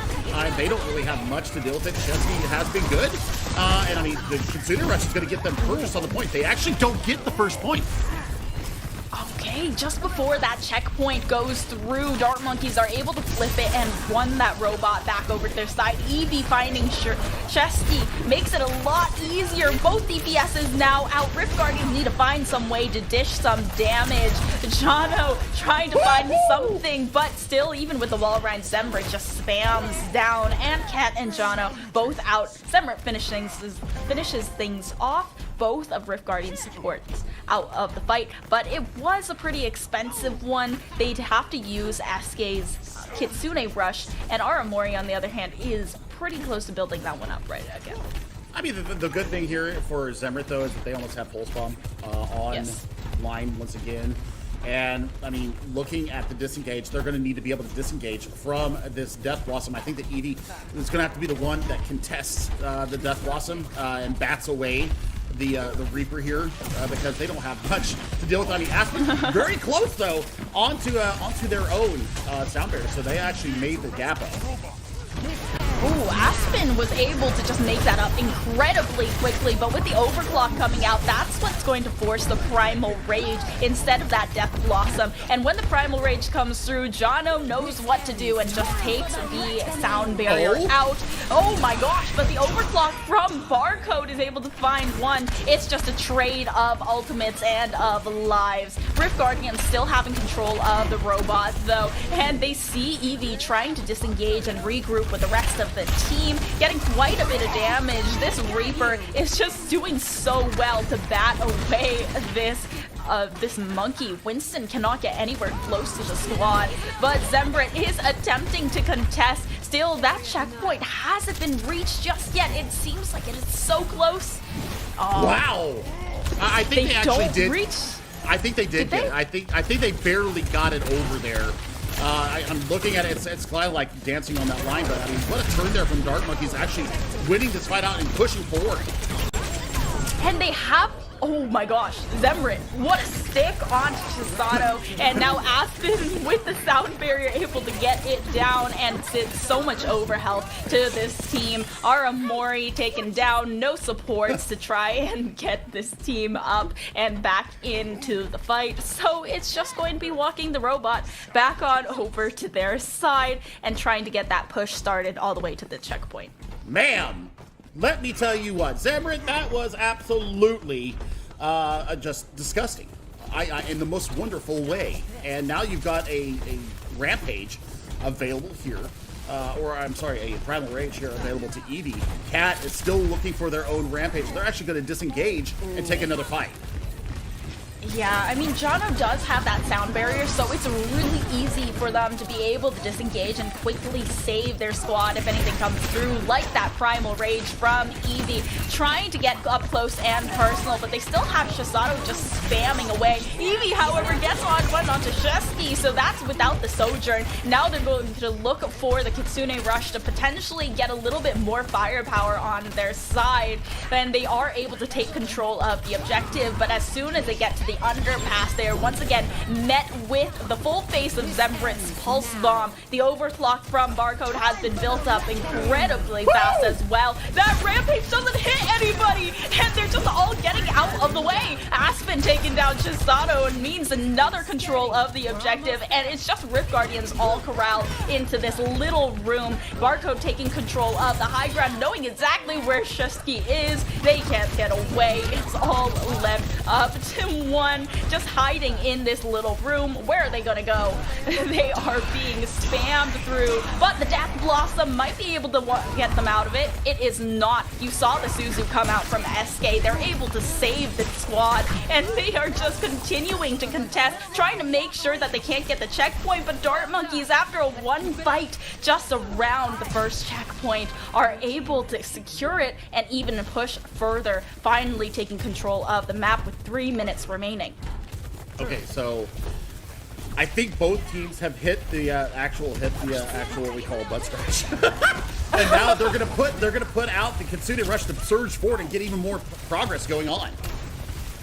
Yeah, this Kitsune Rush is really offensively used to make some space, and this is just exactly what Dark Monkeys does. They always push further forward than the point. Chesky with the overclock, now neutralizing Barcode. This is just, once again, matchup of the century with these two DPSs, always on the mirror matchup, always trying to outpace and outmatch the other, but now, after using that overclock, Barcode is already 67% to the next one, so it's still something they have to watch out for. Meanwhile, both of these Lucios, they have the sound barriers online. I mean, we're looking for the engagement here. There's the Kitsune Rush coming out from Aramori. The sound barrier is put out from both squads. Oh.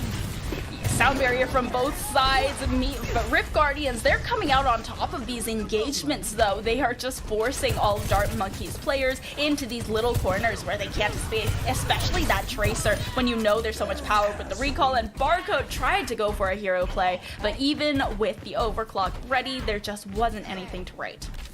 I mean, it's all about re-engage now. Yeah, and we do see that they did actually secure the pause moment there with TS1. Now pushing into the second part of the streets here. You're looking at the Overclock and the Primal Rage. Minute and a half here left. This is exactly what they want. They can disengage and take the fight on their own.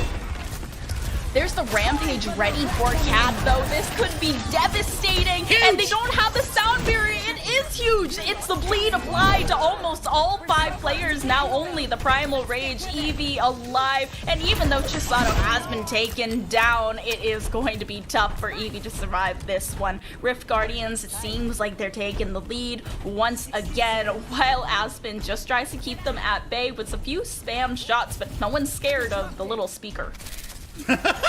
I like it. I mean, this is a smart disengage from Rift Guardians. They're just going to take fights on their own terms now and hold ground and not allow the progress to come through.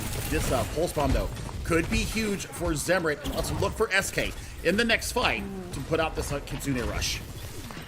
Yeah, Shesky is the one that has the ultimate realistically coming up. Chisato could be close to follow, but oh, Zemrit almost having the stick. Oh, the Susu from Aramori makes it so they all survive the Pulse Bomb. But even so, Dart Monkeys, they've made enough room so they can have this robot running over towards their own wall, and they're going to restart that push on their side. Rift Guardians trailing behind, but the time is so low. It's got to be an overtime push, and SK goes down. That's insane from Shesky. Now they only have the Lucio to rely on, and they need to touch. They need to stay on top of this, and the Death Blossom forces them off. Shesky with the overclock as well. They're still trying to contest, but Barcode now falling. The overclock has become huge, and Aspen just cannot get close enough to touch.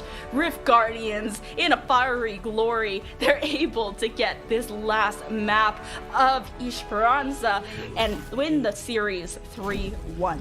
Oh my word, this was on a knife's edge. And this right here, this Rampage, watch the follow-up onto, I believe it was onto Aspen there, taking the Suzu off the table. That was the moment where everything turned here in this last fight, because they had the meterage ahead of Rift Guardians, and it was just that one fight, that one ultimate, the Rampage, so huge. Completely turns the economy around, turns the entire match around, quite frankly. And Cat put up one hell of a performance on this. And I tell you what, this was a treat to watch. It may have been 3-1, but that's one of the darn closest 3-1s that I have seen in quite some time. And Tala, I mean, we're going to get a chance to talk to one of these Rift Guardians. We're going to take it to a quick little break, but when we come back, we will have an interview. Don't go away.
Hey guys, my name is Cassie Brown, aka CB, and I am an esports broadcaster. My pronouns are she, her. I am a transgender woman from Anchorage, Alaska, and I am now currently residing out in Philly. Calling all heroes is extremely important to me because culturally I believe esports still has a problem with things like sexism and homophobia and transphobia.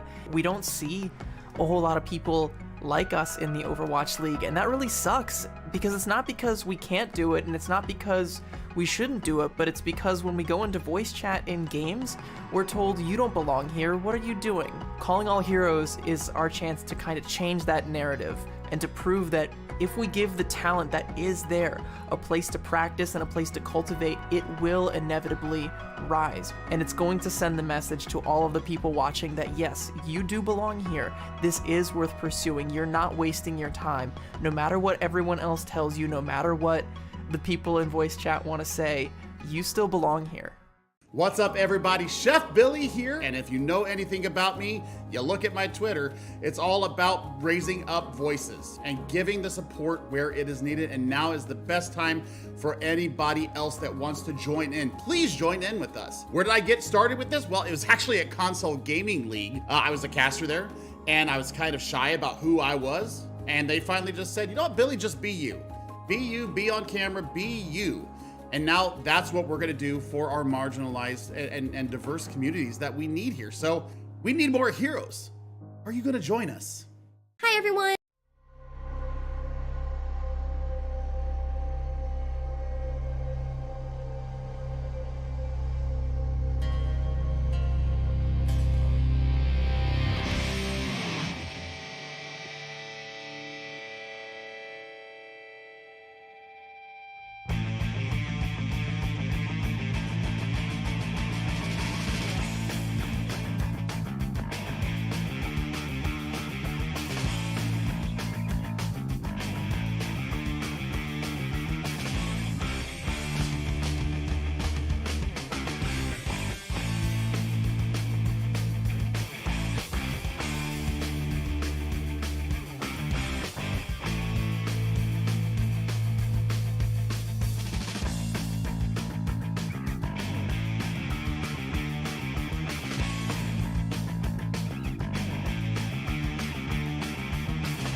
Hello, welcome back for our post-match interview with our winning team. It's going to be Ara Mori. We saw her do some crazy Suzus on that very last map of Esperanza, and she is here with us today. So, Ara Mori, how are you feeling after that match?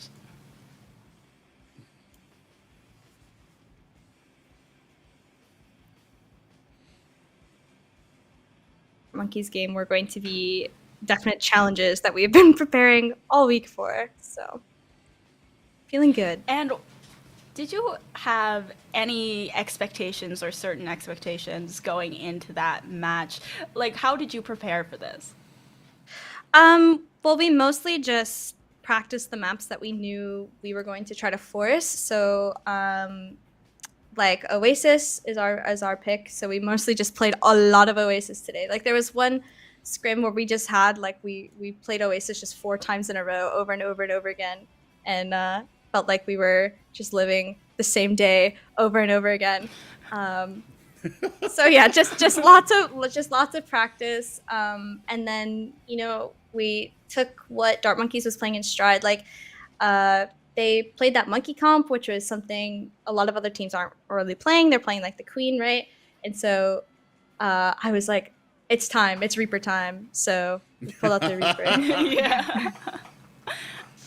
All right, so I mean, I have been casting you for quite a while, going way back, actually to Trial of Champions with Elo Hell, and I mean, I've been impressed with you since then. What do you think has been the biggest growth for you here in the Path to Pro system? Honestly, like I used to be very, very shy as a person. I used to be very intimidated to speak my mind and do my own thing. But with calling out heroes and Path to Pro, even I learned how to lead. I am IGL for my team currently, so I'm just constantly talking, constantly speaking, and I have like confidence in myself when I do it. I'm like, we're doing this, and I know it's the like correct thing to do, or I know it's a really good thing to do. And I think Right. not only is that like helped me outside of the game, but it helps me a lot like in teams. My teammates trust me, definitely. So, I mean, that leads into my next question then. What advice would you have to people that might be a little bit leery of doing calling all heroes? Maybe they're not, not confident in themselves. What would you say to them? The mic is yours. What would you say to, you know what? It's welcoming. It's a great initiative, and it's a great competition. I would definitely say it's scary at first, but you just have to like jump into the deep end and just trust that the community is good, and it is like there. Of course, there's gonna be maybe some bad apples, but everybody else is so warm and so welcoming, and it's unbelievable the amount of support that we've seen from everyone for this initiative.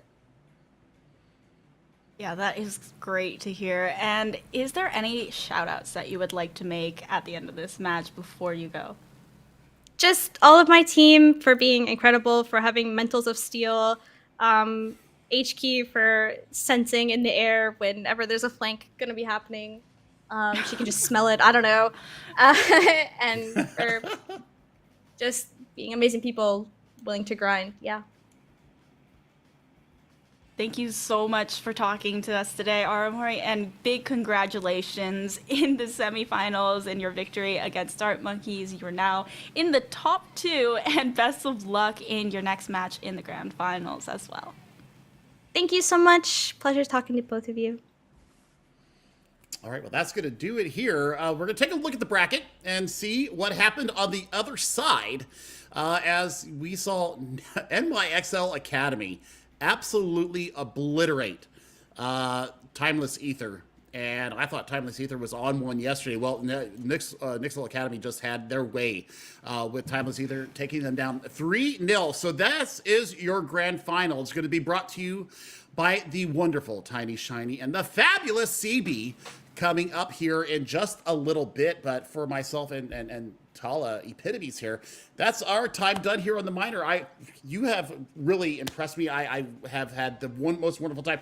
What you guys don't see here on camera is that Mia and Tala have been just joking and laughing and talking in French and other stuff like that. It's been a wonderful time. Thank you so much for joining me here.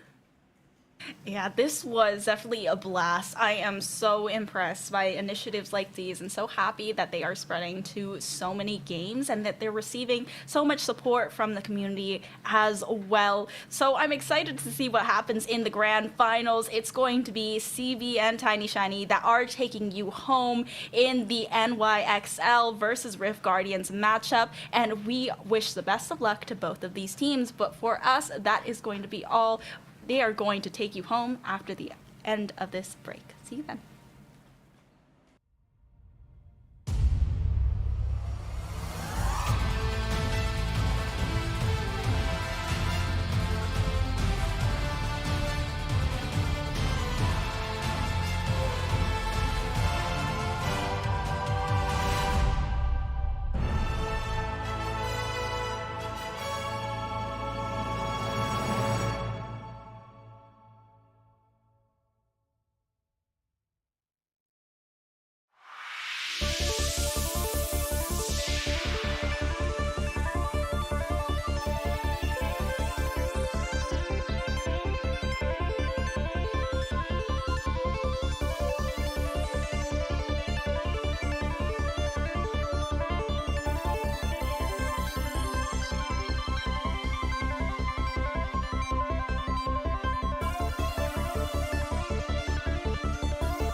name is Tiny Shiny, and I'm a play-by-play caster who identifies with she/her pronouns. One of the best moments I've had with the Overwatch community had to have been when I attended the Overwatch League 2022 Summer Showdown Finals in Toronto. It was mind-blowing to see all of these people of different ages, backgrounds, and identities all come together under one love for Overwatch. Hearing all the cheers of the crowd mixed with the top-tier commentary, and of course watching some of the best players in the world play the game we all enjoy was absolutely surreal and a moment I'll never forget. Calling all heroes is important because of the safe environment and visibility it provides to the marginalized groups competing within the Overwatch community. These gender groups are heavily underrepresented when it comes to the esports world, and the initiative taken by Calling All Heroes has created a safe space for competition. This event gives players a boost of equity to further establish themselves in the Overwatch esports scene and continue to develop their talents in a team environment. Calling All Heroes not only provides opportunities to players and staff, but spreads the message that anyone can be a hero.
Hi, my name's Emiliath and my pronouns are she, her. I'm a full-time Overwatch content creator and HEM2 support main that plays mostly Ana and Kiriko. Oh, and I also struggle to stay on the map.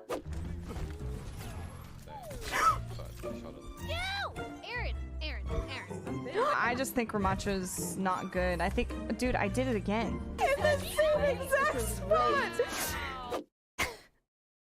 I got into Overwatch because one of my college professors recommended it to me, and I promised him I would play after I graduate. Weirdly enough, I think he was also a GM Ana main. Anyway, when I finally did play it, I got hooked instantly. It just didn't really feel like any other game compared to it. And here I am years later, still playing. Some of the most memorable moments in the community were during the creator experimental patches. I just think that was like a really cool way to get the community involved, and I think pretty much everybody had fun playing it. And I think it's awesome how many community-run tourneys there are. Every single one is fun to participate in, fun to watch, and it's just really cool that so many people take initiative to bring the community together. Calling all heroes is important because so many marginalized gender people are afraid or simply can't get their foot in the door in esports. They're likely to receive harassment and be discriminated against, so creating a space that allows them to freely and openly be who they are without fear of discrimination is important. It also provides a way to highlight esports talent that may have been overlooked otherwise. Calling All Heroes is necessary and an amazing organization. We have made it to the grand finals of the first Calling All Heroes minor recall event. CB, I am stoked to be here on the stage today. We have teams that have fought through the Switch stage, through the playoff bracket to make it to this point. NYXL Academy and Rift Guardians are here to battle it out on the big stage to find out who will take home the championship. I cannot wait. Both of these teams have shown us some phenomenal things throughout this bracket. NYXL Academy beating Timeless Ethereal 3-0 off stream. Like, that match with Dart Monkeys and Rift Guardians was kind of a banger just now, but in the background, we had an actual, rematch of the finals from the previous major tournament, and NYXL Academy starting off their redemption arc by 3-0ing the reigning champions. That's a statement. If you're Rift Guardians, you beat Dart Monkeys, you're coming into this feeling really good, but you also have to be a little teeny bit worried there. Because not only did they beat Dart Monkeys, though, CB, they actually managed to take down NYXL Academy in the Swiss stage. I believe it was a 2-1 victory going over to them. So this is a team that they were able to beat in a previous matchup. They're coming back today, NYXL Academy. They've gone back to the drawing boards. They've regrouped, and they're meeting again here in that grand final spot. I mean, we look at these rosters. You know them. You love them. We've seen them on Contenders. We've seen them in the bracket of Calling All Heroes. But there is one new face that we want to talk about a little bit. Yeah, and that's going to be Orion down there in that lower right-hand, not the corner, but just right next to it, right next to Kiro there. But Orion has been, the tool they needed, what they needed to kind of shape their backline up a little bit more and have a little bit more dominance in the flex support position. And it's also that, plus the fact that we're now in a very JQ favored meta, and that is big for Kindred. Kindred pounds on Junker Queen. She's another one of these players who has been grinding the Junker Queen even when she was not meta. So when she finally gets all these buffs, again, Blizzard, I don't know why you buffed Junker Queen as hard as you did, but here we are, it's working out. When those buffs came through, Kindred was like, oh, my time has come. I'm going to answer this bat signal. Looked up to the sky and she was like, this is my time. And she has shown it in this tournament. Again, this team 3-0'd the reigning champions, Timeless Ethereal, who also looked really strong yesterday. We got to see plenty of them on the stream, but now it's time to see NYXL Academy complete the redemption arc. But they're going to have to do it against this Rift Guardians team, who we just saw compete in the semifinals match. And while it was a 3-1 victory in their direction, I don't feel like that scoreline fully represents that matchup with the Dart Monkeys. That was down to the wire on so many different occasions. Every point was dragged out to overtime. It came down to really one fight to decide the overall outcome of each map. And that's not something that NYXL, they're going to play very well towards. If Rift Guardians, they're coming out, they can fight in a battle that they're confident in themselves. I mean, we were talking about this a little bit during the break too, where Sheshti here she probably had the best game we have ever seen from her in her life. The plays on the Hanzo, hitting those shots, finding so many opening eliminations for Rift Guardians, got them so far in this matchup. I mean, between that, working with Kat and Aura Mori, being so solid all around, this is a Rift Guardian squad to be scared of. They're in their top form, and they are coming to play against NYXL Academy. Yeah, a lot of it was Shesty and Barcode going blow for blow, and it was Shesty kind of getting the better of it in some of those situations. In rare form, if Shesty is continued to allow to pound in the way that she has thus far, it is going to be a little bit scary. But I also, again, want to tie things back to that tank meta where it's more JQ favored. I like the fact that Rift Guardians were able to bust out the Junker Queen at times, and even if that wasn't their go-to consistently, it was still something that they showed they showed that they were competent on. They showed that they were able to play that comp up to or able to dethrone the opponents in Dart Monkeys, who tended to favor more dive. As did Timeless Ethereal. Both those teams, Dart Monkeys and Timeless Ethereal, they wanted to play Winston. In some situations, they wanted to play Doomfist. I don't know why you would bust that out. This is a call-out post for Sawhill, but, whatever, that just doesn't really work in the meta right now. You can't get away with that. And both of these teams here today know it, they understand it, they've read the meta, and they know that it is within their best strengths to play Junker Queen when necessary. And that's kind of why I like this Oasis as the first pick here, because you think both Gardens and University are going to be very strong picks for Junker Queen, and people are able to get away with playing her to great effect on City Center as well. So, both teams know this is where their bread is buttered. This is what we have to be the best at right now. If we want to be the best in this tournament, it's time to put up or shut up. There's no more second chances. We're in the grand finals, and I can't wait to see what ends up happening here. This is the true test for both of these teams right now. We've seen them play against varying styles, but we're coming out here. We're expecting the mirror matchup. These teams, they're going to be trading blow for blow. It's going to be about who wants it more, who has been on the grind, practicing this so much just to get to this point. Getting to the grand finals, that is a huge achievement on its own, not to mention all that is at stake with the prize pool on itself. Coming away with that championship victory, say that you can do it. NYXL Academy in the major event came up with a second place. This is their chance to get that first place for redemption, while Rift Guardians, they're here to make a name for themselves. Come out of these gates strong. Send a statement to all of the people that have ever doubted them in this tournament.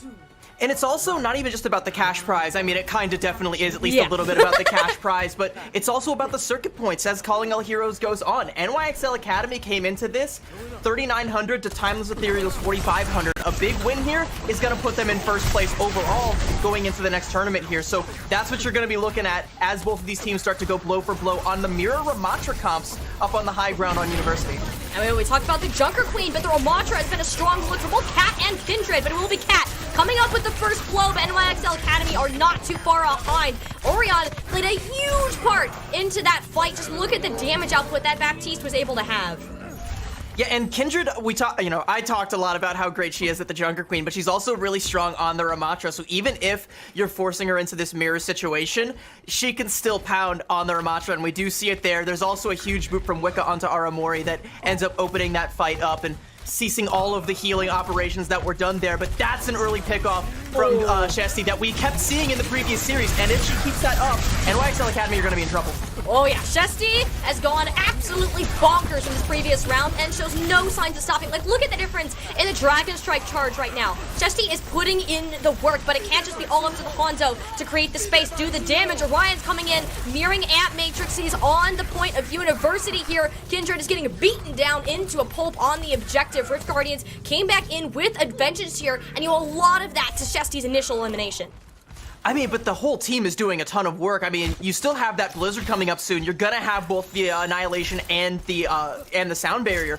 You're on par with the pace that is being set by all the players in NYXL Academy, despite losing that first fight. So that kind of goes back to that first fight, and we look at it, and it was actually a little bit closer than it ended up being. It was just a couple of those early pickoffs here. But with that Dragon Strike advantage, they can force positioning and slow the rotation in from NYXL Academy here. Yeah, but not slow enough, because Shisato ended up going down so close in that Blizzard. The NYXL Academy have their own Dragon Strike, waltzing right on to the objective. All Rift Guardians can do is really just hang on, get themselves a little bit more percentage on that objective, but that flip is going to be inevitable.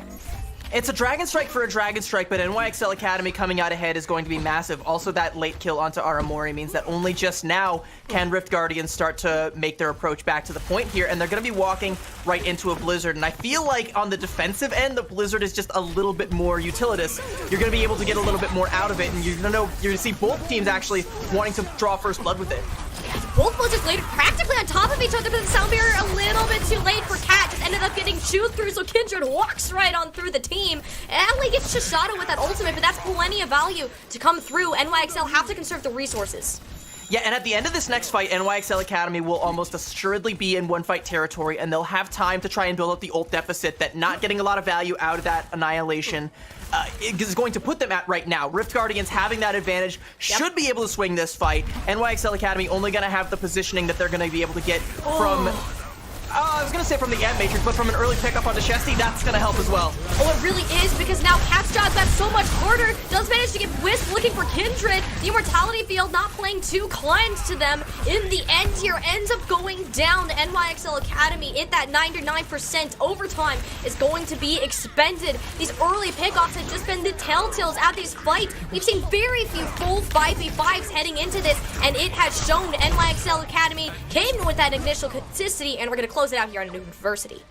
I mean, and we highlighted Shesti a lot in the way that she has been in rare form, especially in the previous matchup here, but that's kind of like a feast or famine sort of situation where if you're banking your entire stock on Shesti getting an early pickoff, well, what happens if she's the one that gets picked off first because she was playing an aggressive angle, trying to find one of those picks, and Bun hits an icicle to the dome, or Wisps gets the better of the Hanzo v Hanzo exchange? Then what happens? What's our backup plan? And in that situation, there really wasn't one, because Rift Guardians, they just, didn't have much of a plan. That all just kind of got thrown into disarray, and then Aramori, you know, followed Shesty to the grave just a little bit too quickly, so they weren't able to stabilize, they weren't able to keep a realistic chance at capping the point there and flipping it once Shesty went down here. So, yeah, that's kind of like you live or die by what Shesty does here. You kind of have to have a plan B in case she gets picked off early. I mean, the nice thing here is that Chessie isn't going to be able to do too much. Wisp was able to get to that high ground first, so Rift Guardians, they're at a significant disadvantage in terms of the positioning, but apparently that doesn't matter for Wicca, who got caught out by Cat. That is going to be the signal to rush on up, clean up the rest of these players. Rift Guardians, that is amazing. I believe that was actually a knife stick onto the Lucio player to guarantee that first elimination, and that is so key considering the positioning disadvantage. Sometimes you go fishing and you catch yourself a marlin. That time, Cat caught themselves a Wicca in the back line, and look at how far down she's going to be in sound barrier charge after dying so soon, not having essentially any work done. That's all passive ult charge. She's going to have to try and make up the deficit a little bit here. Bun is also kind of lacking after having fallen early, so NYXL Academy, they have to try and play this slow, and on City Center, that means that this capture percentage for Rift Guardians is going to tick way, way up. Oh yeah, you'll see teams just get to 99% right off the bat because it is so difficult to put this point over, but a great start for Wisp. Get the problem child out of the equation. The Wisp is soon to fall right after, punished for their mistakes. Chisato opening that one right back up for Rift Guardians, who are able to collapse on the remaining players. NYXL Academy, they needed to play it slow, but they jumped the gun just a little bit too soon there.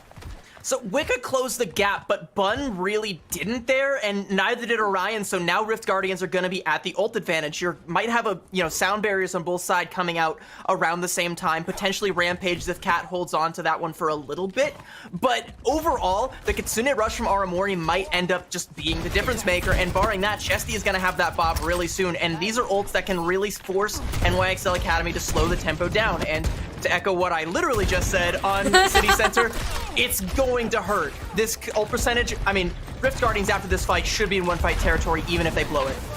I mean, here they go. We're getting a little bit of deja vu here. Wisp finds the head of Scursy right off the bat. They want to make it happen, but Cat flying in with the Rampage striking 4 players. No Suzu available. Orion ended up going down. Didn't have it. Rift Guardians, they're just going to clean up the house here. NYXL Academy, they haven't had a legitimate chance to push any fight here. They're finding themselves in one last one, but it's not going to be a full 5 players. Yeah, not at all. Wicca's going to be able to come back and have the sound barrier, but we're at 95%. It's all going to be a staggered fight here, and Kindred falling means there's no sustain. Chisato could just pop this Dragon Bait, slice Wisps right up. Orion's got nowhere to go. Dead to the Bob. Wicca's sound barrier expires. Her life soon to follow. Bun never got the chance to use use a Dragon Blade, and that's going to be a real clean 100-0 for Rift Guardians. Oh, wow, that was Rift Guardians in the driver's seat, CB. There was no point there that I doubted who was in control. NYXL Academy, they were on the back foot the entire time in terms of the ultimate economy, in terms of the tempo. They just couldn't get a foot in the door because Rift Guardians were squishing their toes against the frame. That doesn't feel too good because now here we are, that map number 3 after a complete shutout. This needs to be a mental reset as well as a bit of an idea in their heads. What do NYXL Academy hope to accomplish heading into this next point?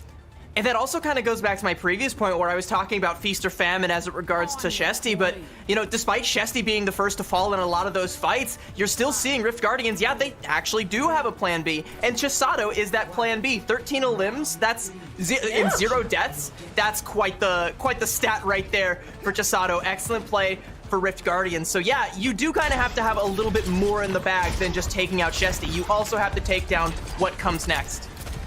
There needs to be more than just the first step. You gotta have multiple plans that need to adapt through the way. I mean, it's great to have a door in, but Overwatch is a game of being able to transition from one play to the next. And NYXL Academy, they want to be the ones to take the initiative. Rift Guard, they weren't prepared. They're running so far backwards, but Wisp gets caught out in this far aggression. Cat wasn't with the team. As he's like, oh wait, I can shoot again. Pops a couple heads along the way.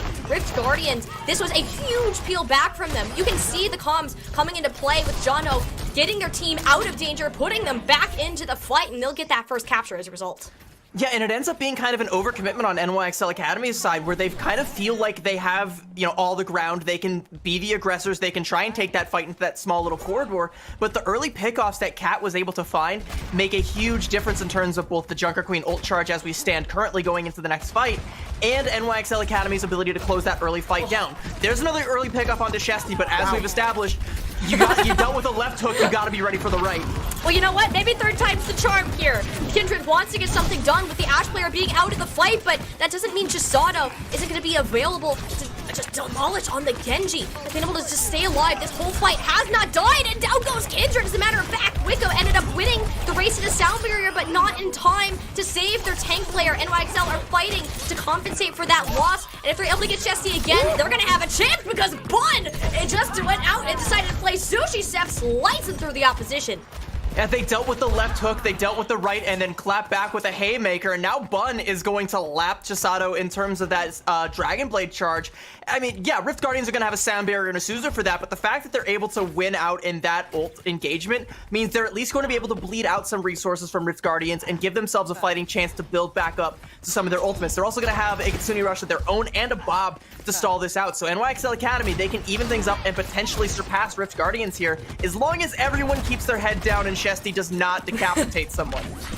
Chesty's honestly been the one to be decapitated. I'd be more concerned for her, especially as soon as Bun decides to initiate, but the Bionade is huge! Look at that anting effect! That Rampage couldn't have not asked for more value from Cat. You're gonna get a trade out, a support for a support, but Wisp is still alive and managed to pick off two. Chisato needs to take care of them, will be able to do so. Now you just need to gather the remaining scraps of NYXL Academy and take it down to bed. Chisato wants to be the one to make a difference, but the Rampage only down onto the Genji, shuts down the Dragon Blade to be the one to turn it around. NYXL have surpassed in terms of the percentage, and they're looking to hold on to it here. Cat is still in the fight, battling this one through. Kindred doesn't really have the cooldowns to kind of take this one face to face, ends up backing off, but whether this game is neutral or not, CB, NYXL, they're still getting ground.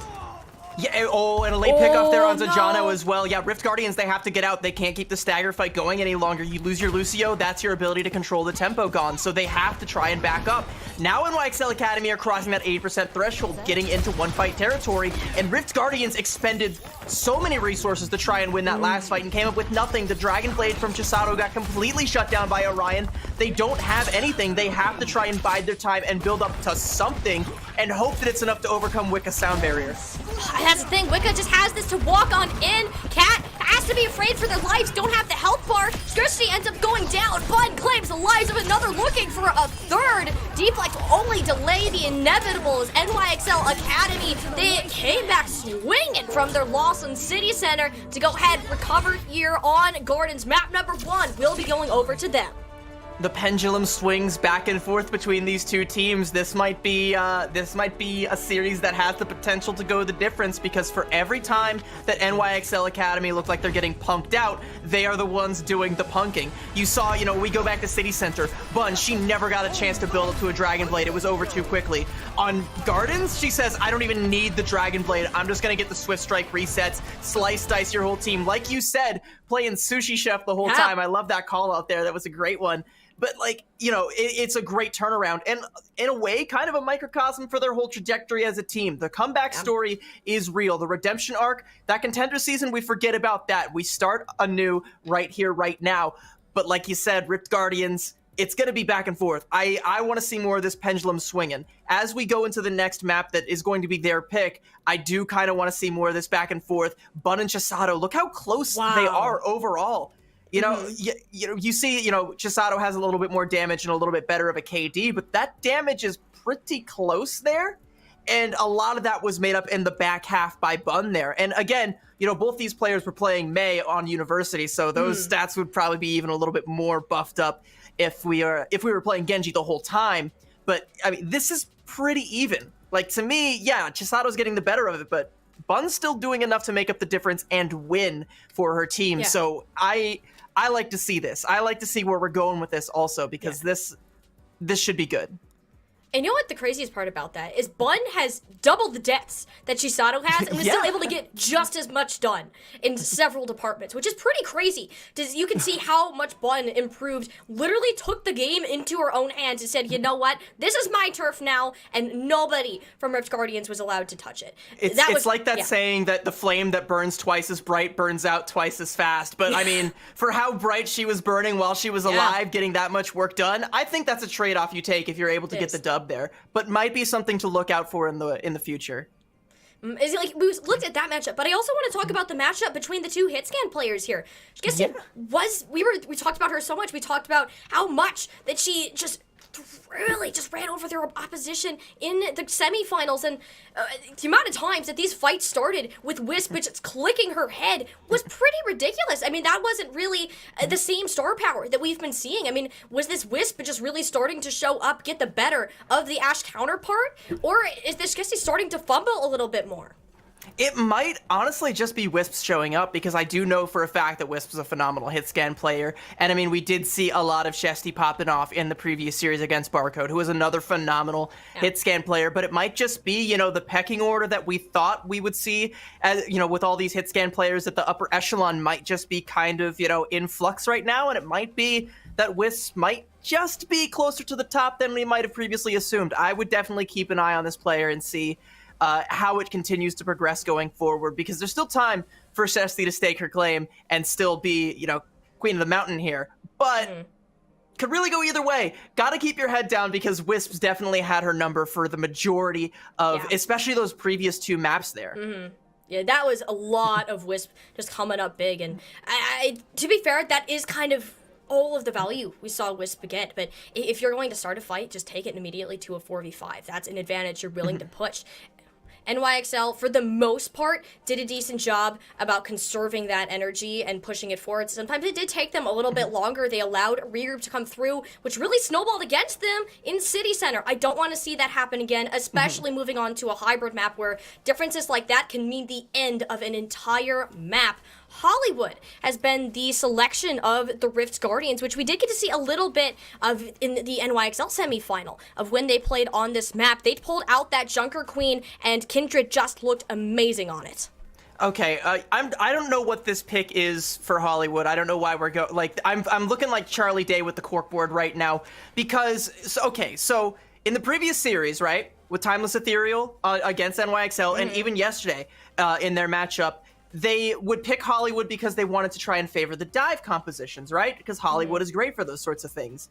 Neither of these teams have shown a particular preference for a dive composition, and indeed have both tended to prefer to play either Ramatra or Junker Queen when pressed to do so. So I'm curious as to what the reasoning is here for Rift Guardians. Is this a trap? Are they trying to bait NYXL Academy into playing dive? Because that's what it kind of looks like a little bit, because they're showing a defensive Junker Queen composition. NYXL Academy, I mean, again, never trust attack response, but if they come out here with a poke comp, like, I want to see what ends up happening with this kind of situation here.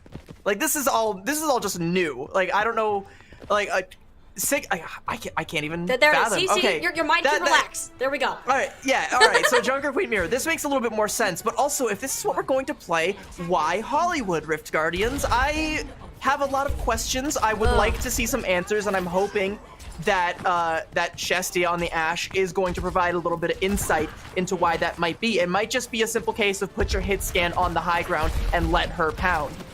I mean, that's the only strategy that really comes to my mind here, too. I mean, Shesty is an amazing hit scan player. Do you want to give her the room to work? Well, there you go. Down goes Orion. Head has been popped. And NYXL Academy, they're not going to get anything done without their Kiriko. We have found the answer to the Rift Guardians question of why Hollywood was picked. Yeah, if you just put Shesty up on that cafe high ground where she's currently positioned, NYXL Academy, they don't really have a way to access her, so she really just gets a shooting gallery the whole time unless someone tries to go in, and that's probably going to have to be Bun, and in this case, I think Wicca actually went in there to try and help as well, but Rift Guardians are able to weather the storm so far and just take shelter in the cafe. Man, they're just vibing out here. Cat's chilling. It's like, oh, you want to say hi? All right, I have a little bit of a gift for you. Here comes Gracie. Get back over here. But down goes Cat. Was having too much fun. Apparently, Orion wasn't having it. NYXL Academy back into the fight. They've dealt with Skeshti here. Not really too many issues for them to come back in. Rift Guardians are going to have to take this back to the second point where these high grounds, yeah, they're better, but where are you really going to split your team up? That was a great play by NYXL Academy, by the way, to capture that point. Kindred using the commanding shout, Wicca using the speed boost to get everybody positioned on the underside of the cafe and take a small skirmish there that either forced the rest of Rift Guardians to come off of the high ground in order to contest or back up and give space, and that just let NYXL Academy take the picks and take the kills for free. Now we're gonna have a much more difficult jockeying for high ground for NYXL Academy. You can see Rift Guardians already playing up here and waiting for their chance to pounce. The only real way that Kindred has to get up there is to take that same elevator, and I mean, if Rift Guardians just decide that elevator's out of order, I mean, there's no stairs to take this time.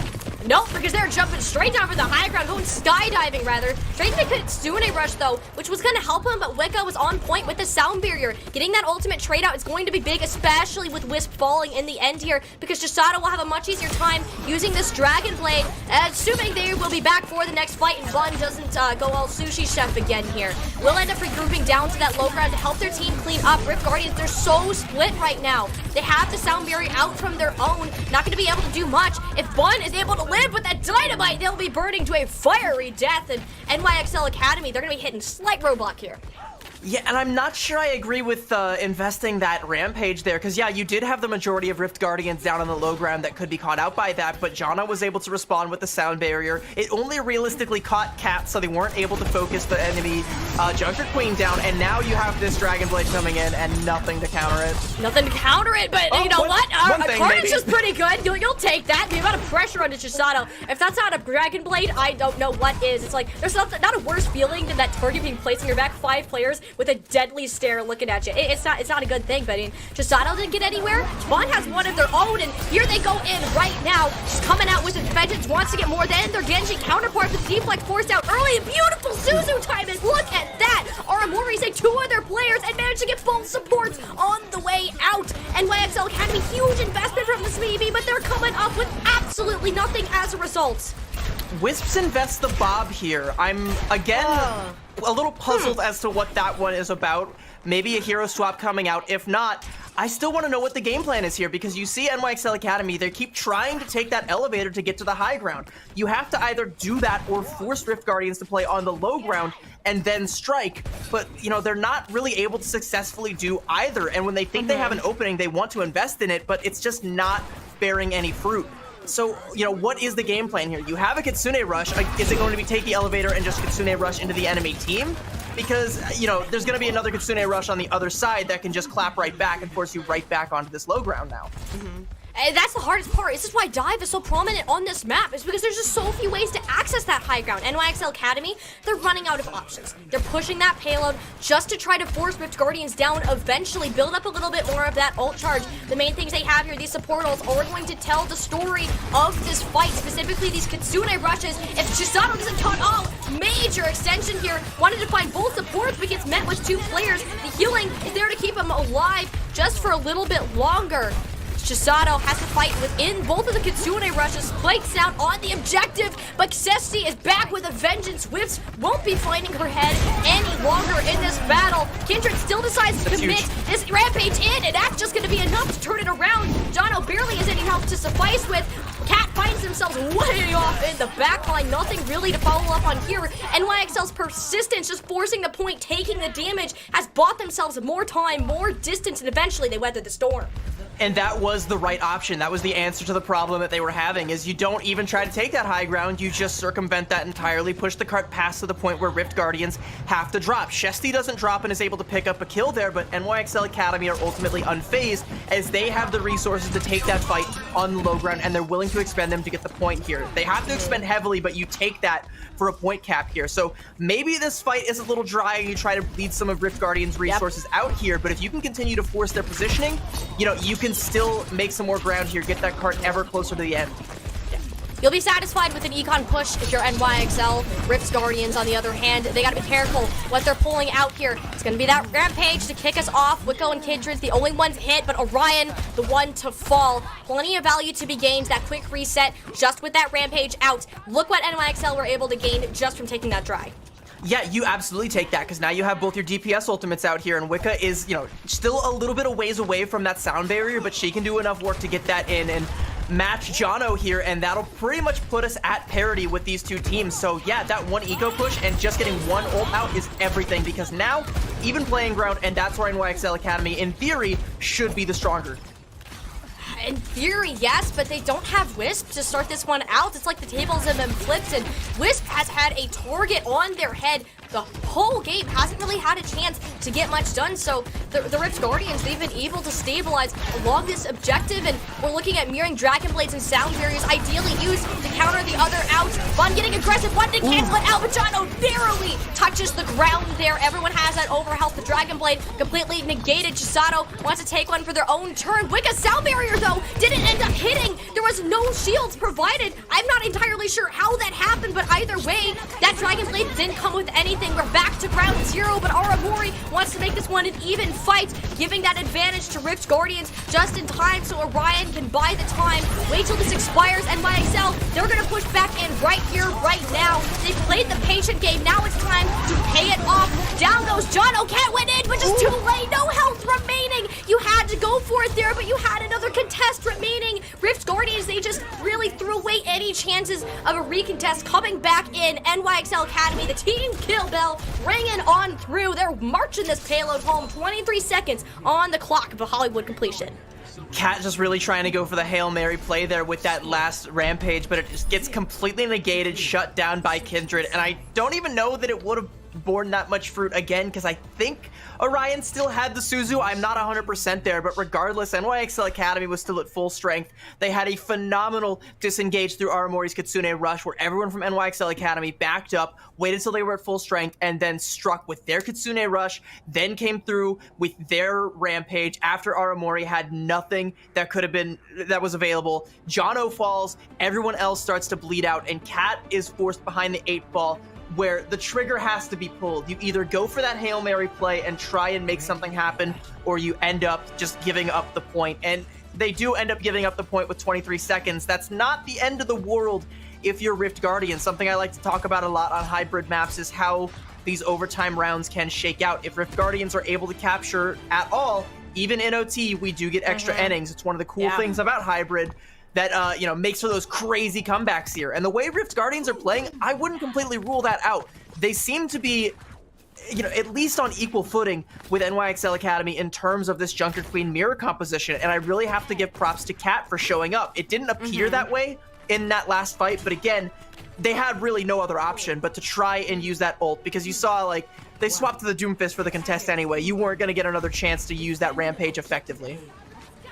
There was really nothing that could have been done at that point. You had to give it your best shot, but here you are now. Fresh start, completely at zero. Rift Guardians wanting to push in. We see the same issue with Wisp. Now on that high ground, ideally the main target of focus for Chisato, just to distract for Kajurtsi to land those shots off the back of it. It's gonna be a slow engage in here to find that little poke, bait out those cooldowns, to find that optimal moment. Nobody really willing to peek their head around the corner, fearing what Wisp is gonna be able to do. Yeah, and it's the same setup before, where you have Wisps on that high ground. It's just, we've Uno reverse carded each other, and now the offense is on the defense. But one thing has not changed. The more they change, the more they stay the same. Wisps getting the early pick up there onto Shesty, and that means Rift Guardians, they don't want any more. They want out. It's seriously, you're waiting for that little green button to be pressed, and everybody's like, all right, it's go time, full send it on in. And this is the value that you're gonna see. Look at the difference in ult charge between Wisp and Cersei right now. And the crazy thing to me also is the fact that NYXL Academy even gave Rift Guardians the blueprint on their own attack for how to beat this. It's just, Rift Guardians didn't really have their notepads out, and they haven't really been able to do that. And not only that, you have Kindred just locking down the fort here, completely stopping that point of Ingress. So Rift Guardians, they're having to scratch their heads and think, okay, do we try and go around the alleyway? Do we try and take the high ground? What do we do? How do we deny this high ground that Wisps has so you can stop being so oppressive from up there? And it's all about these angles. It's so difficult to have to attack onto this, and Rift Guardians, they're at a disadvantage in terms of the ultimate economy. That's gonna be the Rampage in, but the Suzu only hits Aramori, which is not enough for Rift Guardians to weather that storm. Somehow the Bobbies ends up being the real hero of that fight. NYXL Academy, they use a decent amount there, but just enough to hold on.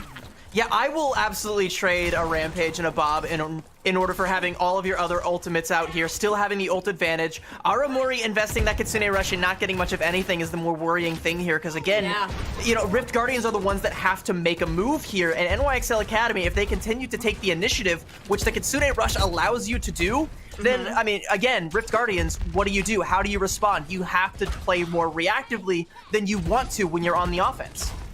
And the only thing that I can think of here that would allow them to initiate would be that Dragon Blade. If they can get that off before Whip gets his final percentage of their sound barrier, I mean, this could be really something for Chishato just to go in. She can take the advantage, but not before Wisp does it themselves. Chishato has to make something happen out of this, but these boots, the Suzus, are not the Genji's best friend. Sound barrier is there, but is it too little too late? Chishato has fallen. Rift Guardians have no players left on their feet as Bun has taken them all down a size. Rift Guardians, they have 1 more minute to make something happen.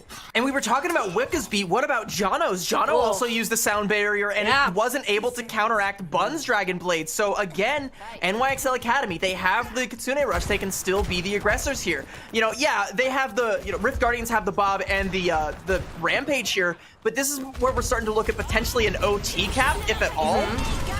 They have to make it happen here. It's gonna be that Kitsune Rush in early from Orion, but Kindred's the only one hit with that Rampage. No Suzu available. This is the best shot the Rift Guardians have had at locking down this objective so far. They made that switch to the Mei CB. We didn't see it at the beginning of the fight, but Chisato is here locking down these angles. It makes it so much more difficult for the re-engage to come in. Cat is not letting anybody in this room. That is the Cat's territory, and the Rift Guardians have now unlocked that payload. NYXL Academy, they're gonna take this one to the next step.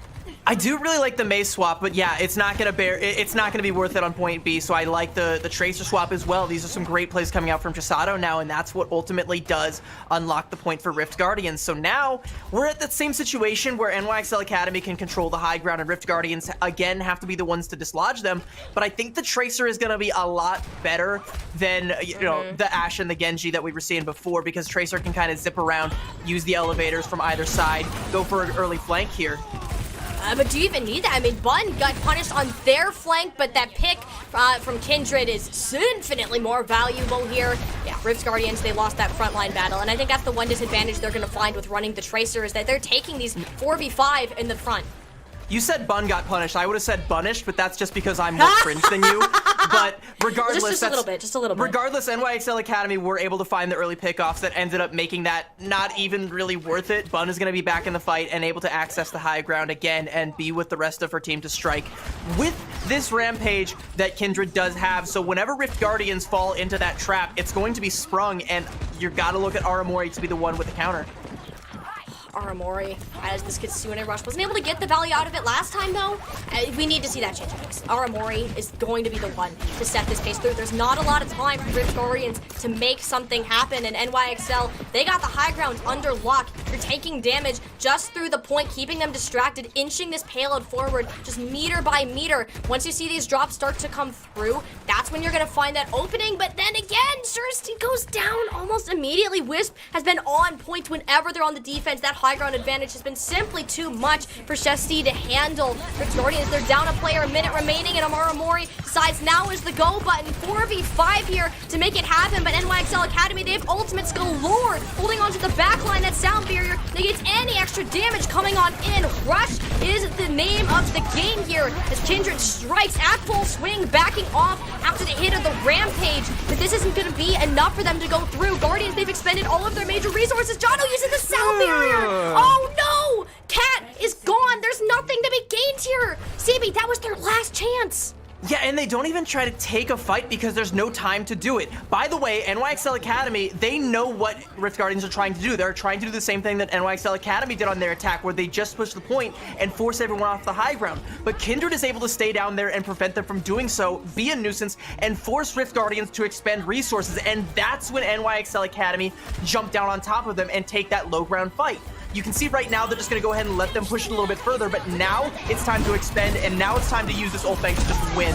All of the Qs were pressed. All of them. Rift Guardians, they can't match it. No Cat on the field. They're not going to be able to pounce on the opponents. And NYXL Academy, they're coming back with a vengeance, CB. Second place isn't enough for them. They're making the push for the win. They are making a name for themselves here in the Calling All Heroes circuit, all the way up to match point in the 2 maps that we have had seen play so far. And I gotta say, they are looking deadly and dangerous out on the battlefield.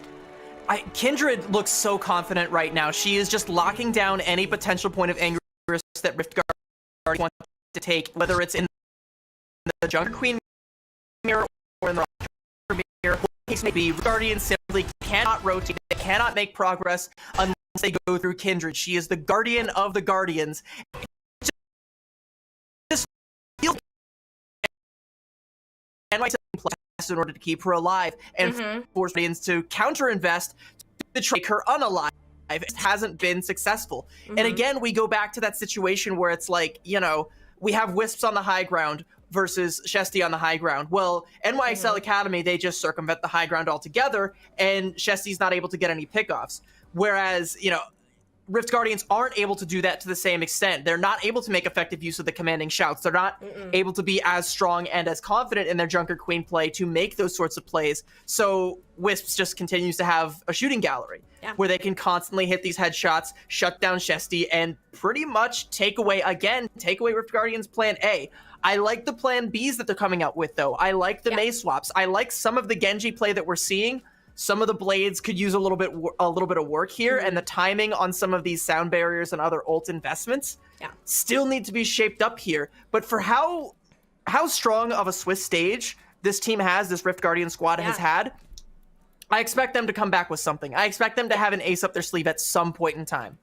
This is a team that's gone undefeated. They haven't lost a single match in this circuit, which is pretty crazy to say. I honestly, that's just awesome from them to be able to pull this out, and seeing them struggle here against a team they have already beaten, mind you. NYXL Academy, they're here at full strength. They really took the tempo into their own hands. You were talking about it too, CB, about how they weren't getting value. Rift Guardians, they couldn't get the value out of their ultimates. They couldn't get the value out of the pushes they were making because NYXL, they were the initiators, whether it was on attacks or defense. It was constant reaction time going on that attacking side, and Rift Guardians, they couldn't match it. And that's just a huge tempo thing in the game of Overwatch that if you don't have control over, you're not able to play your own game, and you're just at such a deficit the whole time. You need to hope that heading to a new map, getting a fresh start, they are able to flip this around. We questioned that Hollywood pick at the very beginning of this series, and I'm really starting to question it once again. You put the eggs into the basket of Shesty to come up big on the hit scan, couldn't get it done, so they're taking it here back to Havana with the Ramatra gameplay to hopefully win this one back out. I think I kind of like this pick, though. I think if you try to play the poke composition and force maybe more of a poke mirror, you can maybe give Shesty a chance to make a comeback and be the one that starts to lead the charge for you. But that said, you know, Kindred is also very strong on the Sigma. I'm aware that she has some other really strong tanks up her sleeve. We might see some Ramatra rush or some close spawn holds, and we did see that same thing early on in Oasis, so it's entirely plausible that, you know, this ends up being the hill that that Rift Guardians die on here. They're behind the 8-ball. They have to make a play right now, and Havana, I think, is a good pick, but it can also be a shaky pick. It's going to depend on how NYXL Academy react to this newfound information. We saw how they played on it. Rift Guardians, they pulled out the Ramatra. They had the Mei in for some bits. This was about getting the rush, allowing Cat to create that space. And of course, Shesty went absolutely ham on the Hanzo. I want to see that come back out here. That is my thought behind picking this map. Is you're returning to old habits. You found something that worked. This is where they have found their success. Rift Guardians, it is now that they need to make something happen. They are down on match point. NYXL Academy, they've tasted blood in the water. They are hungry for this victory, CB. They want it here. They want it now. And we don't have an idea of what they're going to pull out in this map. We've seen several looks from them that could come out, and it all honestly is going to amount to our Rift Guardians expecting what they're about to have thrown at them. Yeah, and I gotta hope that this is part of... So, okay. Going back to... sorry for my slurred speech here. I'm thinking like a mile per minute trying to analyze like what this Havana pick means. I think that their inability to make some of those rotations kind of goes back to NYXL Academy's confidence in the Junker Queen composition and their confidence in Kindred, like I was saying. And the lack of confidence from Rift Guardians in that composition means that they want to try and put their eggs into something that they are confident in so they feel like they can be in the driver's seat. And, you know, again, we saw how strong they were in the previous matchup. We know that they do have a lot of faith in Shesty's ability to pound if given the space to do so. And they have a lot more faith in their ability to play the compositions like the Ramatra or like the Sigma Poke that might give them the ability to do that. So, again, I like this, but they're being able to be proactive with this sort of composition. I'm hoping. Otherwise, we might be looking at a 3-0, and that's kind of scary. Like, yeah. And it also comes back to, like, Wisps. Is Wisps just the better hit scan right now? Like, that is also another possibility we might be facing down. It might be that even if you're putting your eggs into the Shesty basket, it might not get you the win because maybe Wisps is just that strong right now. Maybe today is Wisps Day, and we all need to be celebrating because the shots they have been hitting are phenomenal, and it goes back to the way that the entire team is playing, but that's still Wisps showing up at the moments when it counts. It's what we saw from Shesty, and it's what we need to see from her again. Is this pick what is going to get them that? It has to be. There's no other chance after this one. This is the last map pick that Rift's Guardians will be able to have from this point on. They're looking at a reverse sweep, which that is not an easy thing to accomplish. Yeah. Just even being at this point from a mental aspect, you're not feeling good. You just went down 2-0, two of which were on your own map picks. I mean, this was supposed to be your time to pick what the composition was, control the different areas that you like, play to what you've practiced. You've been shut down on both. This is your third and last shot at being able to have that bit of say on which direction that series is taking. I will say, though, sorry to cut you off, but so when you said reverse sweep, it just activated my neurons, and I remembered a conversation I had last night where I was like, okay, Rift Guardians and Whiplash went at it off stream, and Whiplash was up 2-0. Rift Guardians reverse swept them. They did. It's something that they have proven that they are capable of doing. And if you remember, Whiplash was another really strong Junker Queen team. So maybe it's not only just what they're trying to do in the previous series, maybe they believe that they can do what they did against Whiplash in order to get that win there. You know, obviously that matchup wasn't on stream, and we only had the stream, the Calling All Heroes admins to report the scores to us. So we saw the score line in the chat, and I talked to some of the players after the fact. So I have a general idea of how they did it, to like a very vague and abstract sense, but it's something that they're capable of doing. So if this is the game plan, if this is the blueprint, and they want to reverse sweep again, and it starts here, I have faith that they're capable to do it. It looks like both teams are going to try and go for Ramatra compositions here with NYXL Academy, going for the close hold here. And it's going to be up to Rift Guardians to try and crack this, but Shesty is definitely capable of hitting some of these opening shots that might just throw a spanner into the works for NYXL Academy and force them to give some ground here. The reason Rift Guardians won this map last time was because of Shesty and Kat working together to just walk on through their opponents. And NYXL Academy, they're taking a play out of their own book into the spawn hold and already not off to a splendid start here. The body block from Kindred, oh, that is just brutal. Ouch. Yeah, and I mean, it's not off to a great start, but, you know, Rift Guardians, that's whatever. You take that one on the chin. You know, you still have time to mount a sizable offense here, try and find a pickoff, but the more these walls section players off and the more you're becoming victims of your own walls and the body blocks from Kindred, the more time is going to burn off the clock here. That's a great wall to start things off if they're able to finish off Kindred, but it doesn't look like they're going to be able to. No, I mean, Kindred has been walled off so many times that the focus fire hasn't been there, and it is on the side of NYXL Academy. They're locking this down, getting decent success out of this spawn hold, and they're actually going to have those ultimates up to continue this further. And I think they understand the assignment is that the easiest way to crack this defense is to get a headshot with the Hanzo or find an Icicle. And if you just simply don't give either of the DPS players an angle to do that, it will not happen. So yeah, they're happy to put all this eggs in this Ramatra versus Ramatra with the walls to try and section it off, form a little, you know, impromptu boxing ring for the two of them, because that takes time for that to play out. Whereas a pick would just be instantaneous and suddenly the door would be wide open. And they gotta find that opening soon. I mean, with these Mei walls, they've been isolating so incredibly well. The Dragon Strike didn't buy the space you wanted to, so NYXL Academy, they're rushing back in with the Blizzard. That only manages to catch one. The Ramatra ult still ends up hitting. This is Kat's opening, finally getting those eliminations to come up. It was an expensive battle from them. The Rift Guardians, they're just happy to be able to exit from their own spawns, explore some more pieces of Havana. The good news here, though, is that you're able to hold on to both support ultimates, so they can try and use this amplification matrix early to try and section off NYXL Academy and force some positioning to make it risky for them to try and engage from the angles that they want to play at to bleed more time off the clock here.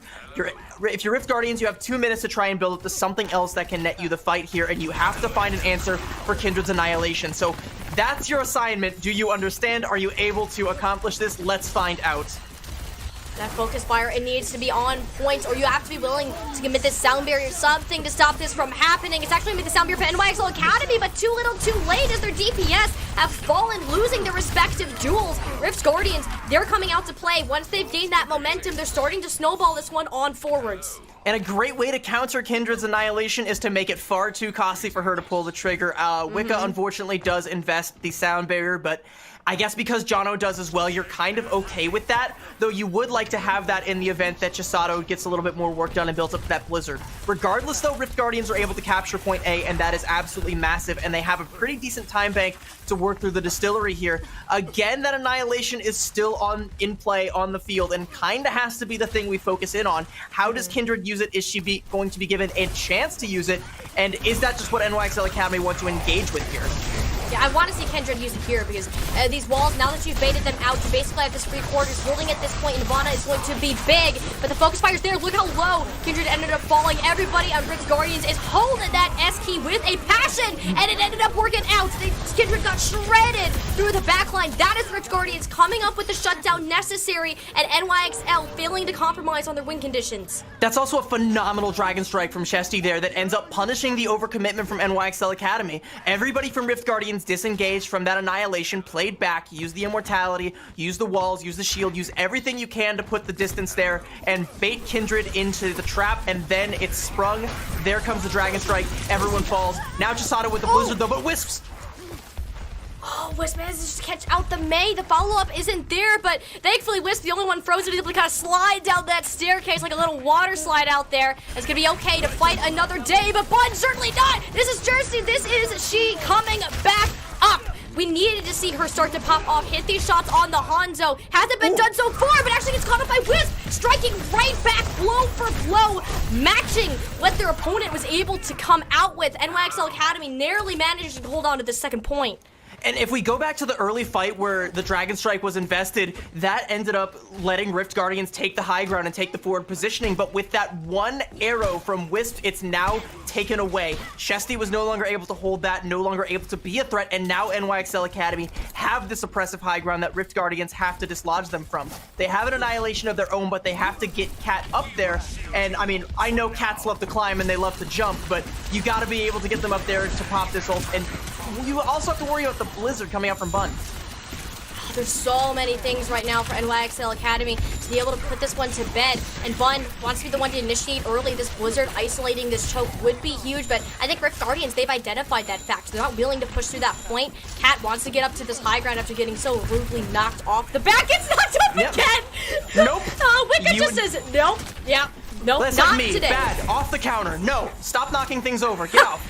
Bad cat, get off. I mean, the amount of times I have to tell my cat that, I literally have a water pistol on my desk right now. Every time my cat just up here, no, get down, shoot. That's exactly the experience that cat just got. I have a spray bottle. I feel like a water pistol is a little bit too aggressive here. Speaking of aggression here, though, Rift Guardians are going to need to have some of it. That's a great wall to section off Kindred, but Cat actually wants to sneak right through the crack there and pop the Annihilation.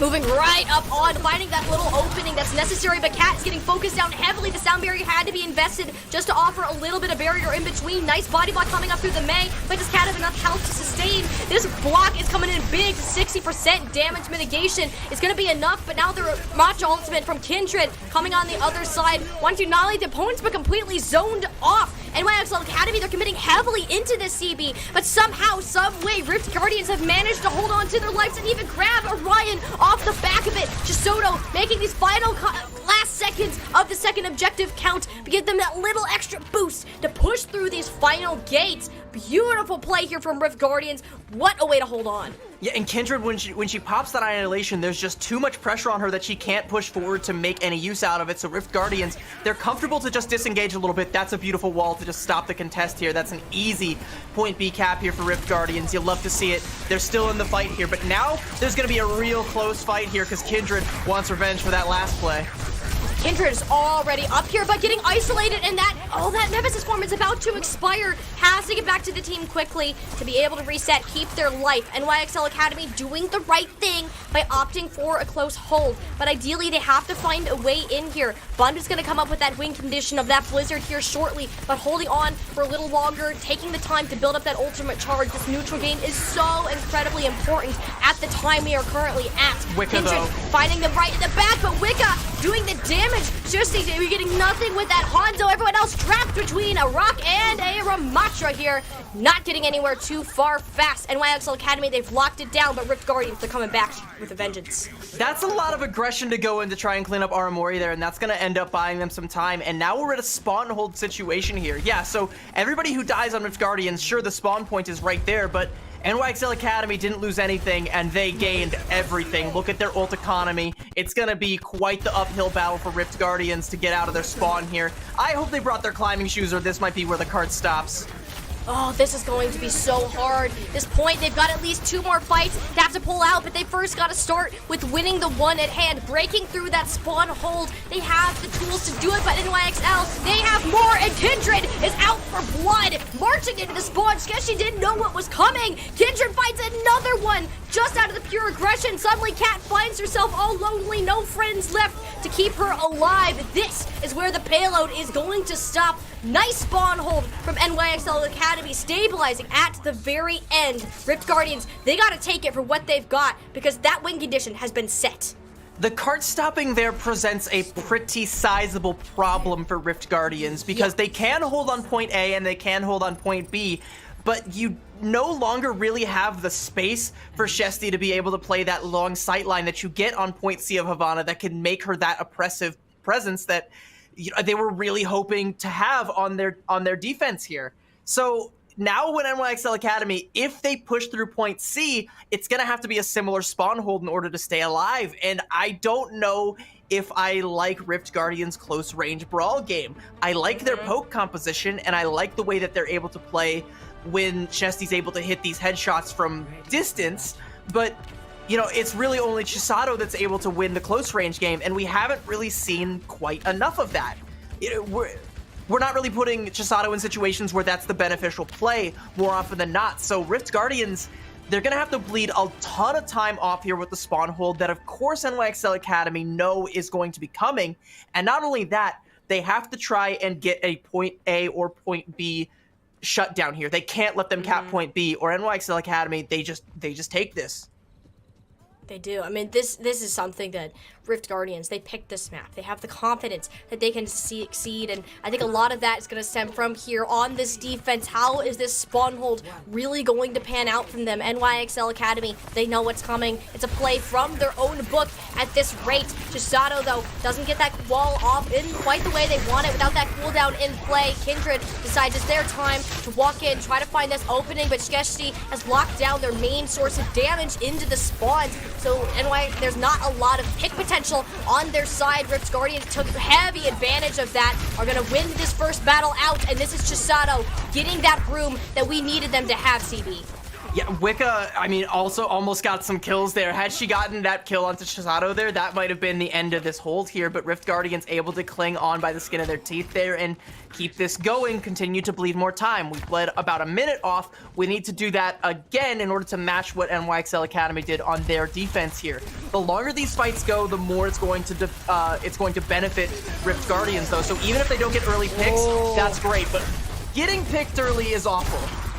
Yo, that's terrible for Rift Guardians. Their force is crumbling here on their spawn hold. They're just gonna have to give it up. Take down as many as they can with them, but in the end, you're gonna have to forfeit this positioning. It didn't turn out as terribly as it could have, getting a good minute 15 off the clock. Not bad at all.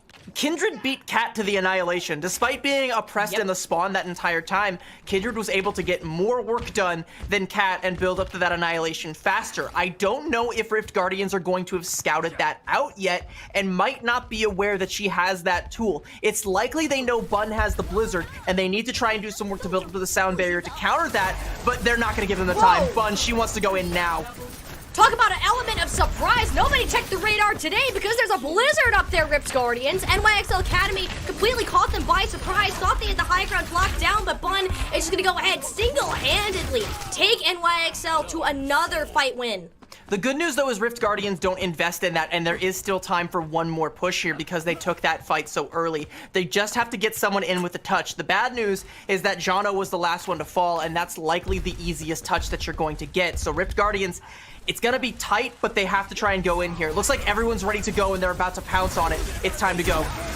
There's the go button. There's that blizzard locked up. Kindred didn't get the sound barrier. Beautiful Maywell to blow no annihilation to be seen. Rift Guardians perfectly countered that out, but they need to continue to carry it forwards because NYXL, it seems they still want to commit into this. Sound Barrier was laid down from Wicca, both support ultimates and the Dragon Strike. CB, what just happened for NYXL Academy? I mean, they just got hit with a haymaker out of nowhere. I don't think they were ready for Rift Guardians to come out of the gate swinging that hard and that fast, and for them to invest as heavily as they did. And this is starting to get a little bit scary here, because this is where the cart is very far away from the spawn, and now the spawn advantage is a little bit more in favor of Rift Guardians. They can really start to dig their heels in here.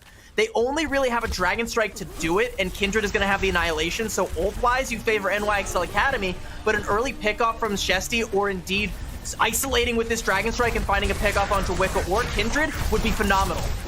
You gotta find this one out, but Kindred is able to get the ultimate, needed that extra armor to keep themselves sustained, but there's Aramori, the hero of the day! That Ant Matrix is able to shred through that Ramatra ultimate. You don't have to worry about it, but Rift Guardians, they're fighting in a 4v3 battle, and especially with Bun nearing a blizzard of their own, this is gonna be tricky. Jono laid down the Sound Barrier, providing that extra health to Cat, wants to weather the storm, but unable to escape the frosty grasp of Bun, absolutely destroying any hope Rift Guardians had of getting the full point. Oh, they were so close, CB, but NYXL Academy were just too strong to be stopped.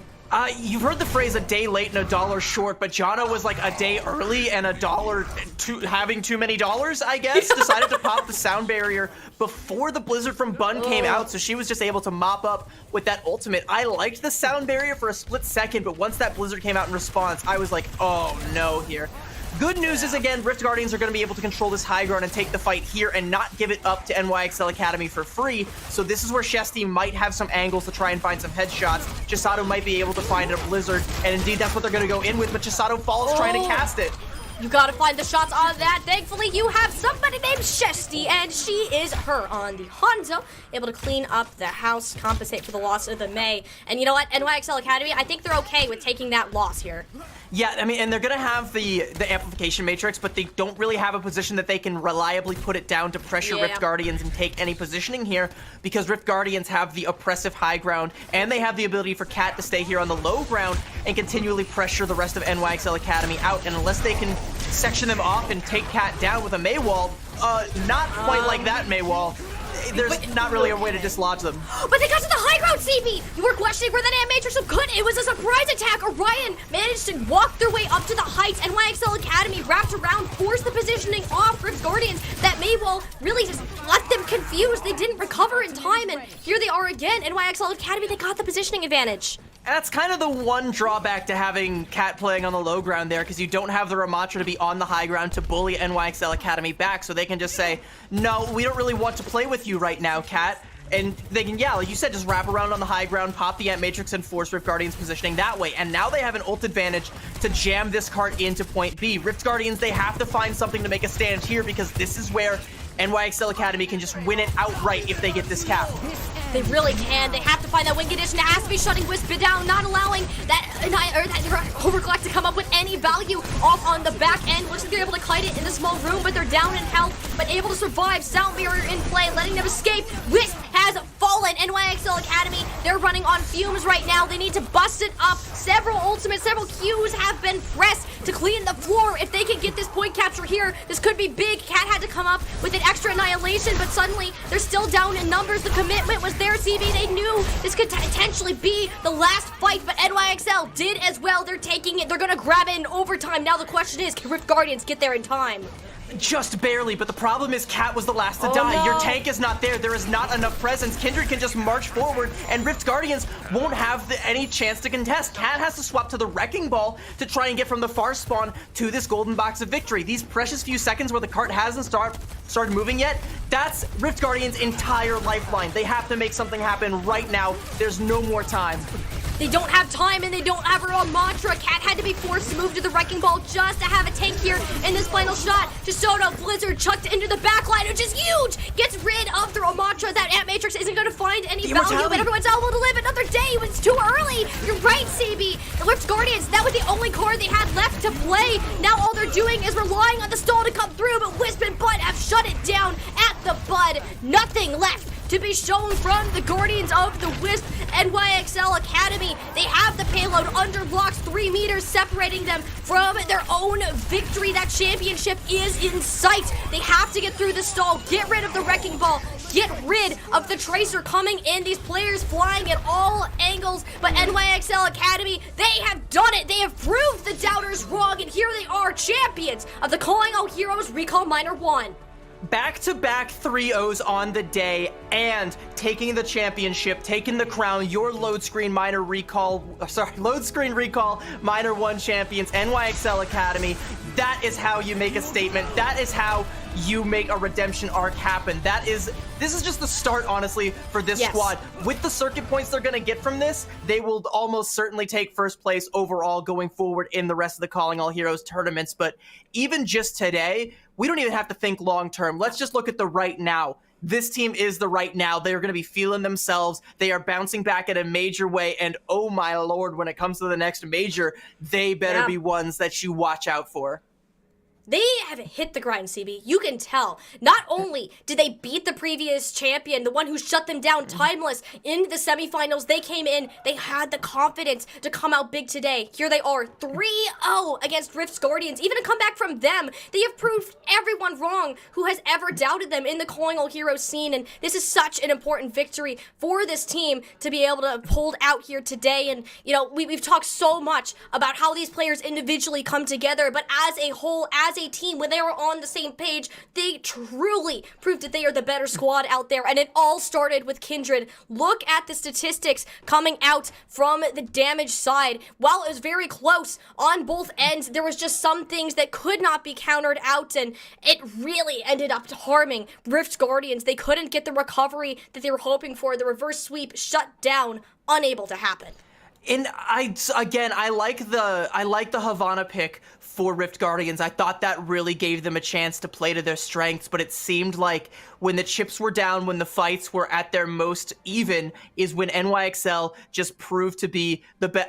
Okay, these stats aren't real. This one's false. I know Kindred did a lot more than 0 damage. It's on Reinhardt. The 23 seconds of Reinhardt that they put. As Reinhardt, okay. Running back from the spawn. That's it. I was about to say, like, oh, holy, okay. All right. Wow, Kindred, these are rookie numbers. Step this up. 0 damage on Reinhardt. Come, I know you're better than that. Unacceptable. Yeah, Kindred is phenomenal. Wickham, I love. She did a phenomenal job on the Lucio. I know we didn't get to see any of her stats, but the rest of NYXL Academy, they have stepped it up. They have identified some of the flaws that kind of hindered them in the past and only netted them a runner-up position in the previous major, and they have ironed it all out, and they looked dominant today. Yeah. Not just in this, but a 3-0 against the reigning champions, previously reigning champions, Timeless Ethereal. 3-0 against them, going right into a 3-0 against Rift Guardians, a team that, again, was undefeated in the Swiss stage, had a phenomenal Swiss stage, dropping very few maps across the board. I don't know if they lost any maps aside from the ones they lost to Whiplash yesterday, but you can see why. You can see the strengths of this Rift Guardians team. NYXL beat them and made it look easy. They made, Kindred, kind of bullied Cat, took their lunch money. Cat owes Kindred lunch money at this point in time because at the end, all Cat really had was IOUs left to give her. So, yeah, I love to see it. You know, I have a lot of friends on this team. I'm a little biased, I have to say. I love NYXL Academy. I'm glad to see them doing well. I'm glad to see them winning 3-0. I'm glad to see them dominating, and I hope to see more of it going forward. I know this has been such a great series to watch, not only just in the grand finals, but also throughout the tournament circuit. We're not done just yet, though. We are going to have a winner's interview coming up from NYXL Academy. We're going to go ahead, get that set up, and we'll be right back with you just after this break.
Hi, this is Bailey from the Overwatch League. I also go by Pizza Penguin online, and I am a transgender woman who goes by she, they pronouns.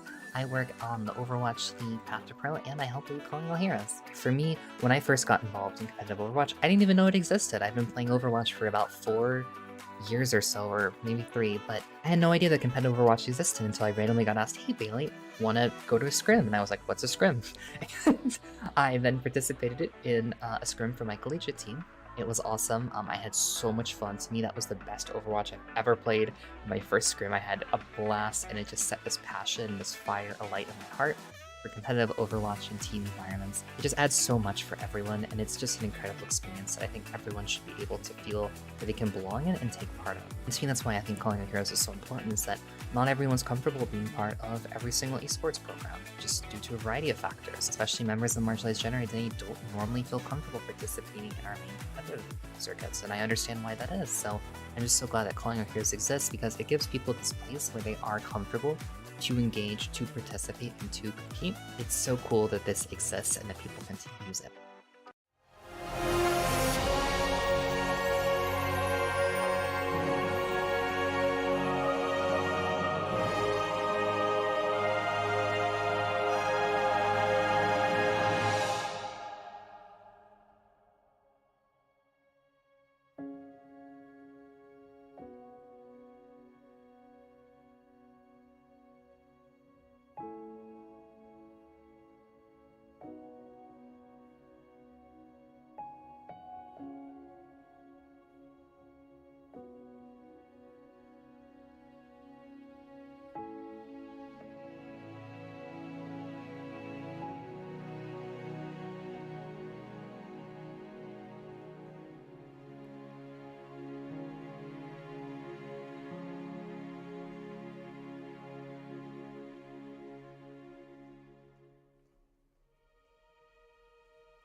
And welcome back to the Calling All Heroes Recall Minor 1 event. We have crowned our first champion of the minor event. NYXL Academy are taking home the gold today. It was such a beautiful match to watch and a wonderful story behind this team. They're claiming one of their first major victories in the Calling All Heroes scene. And we have with us Kindred, the stellar tank player from the NYXL Academy team, here with us today. What's the vibe? What's the feels going on right now after such an incredible win? It feels good not to drop a single map in playoffs. That was my dream, and it came true.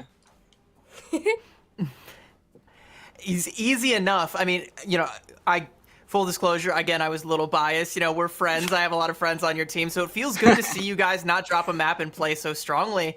It feels good also to see some of the noticeable improvements to your team overall. Is that just because we're in a meta where your signature Junker Queen is so very strong, or is there something else? Is there something else that's changed, something in the water that's made NYXL Academy so much stronger?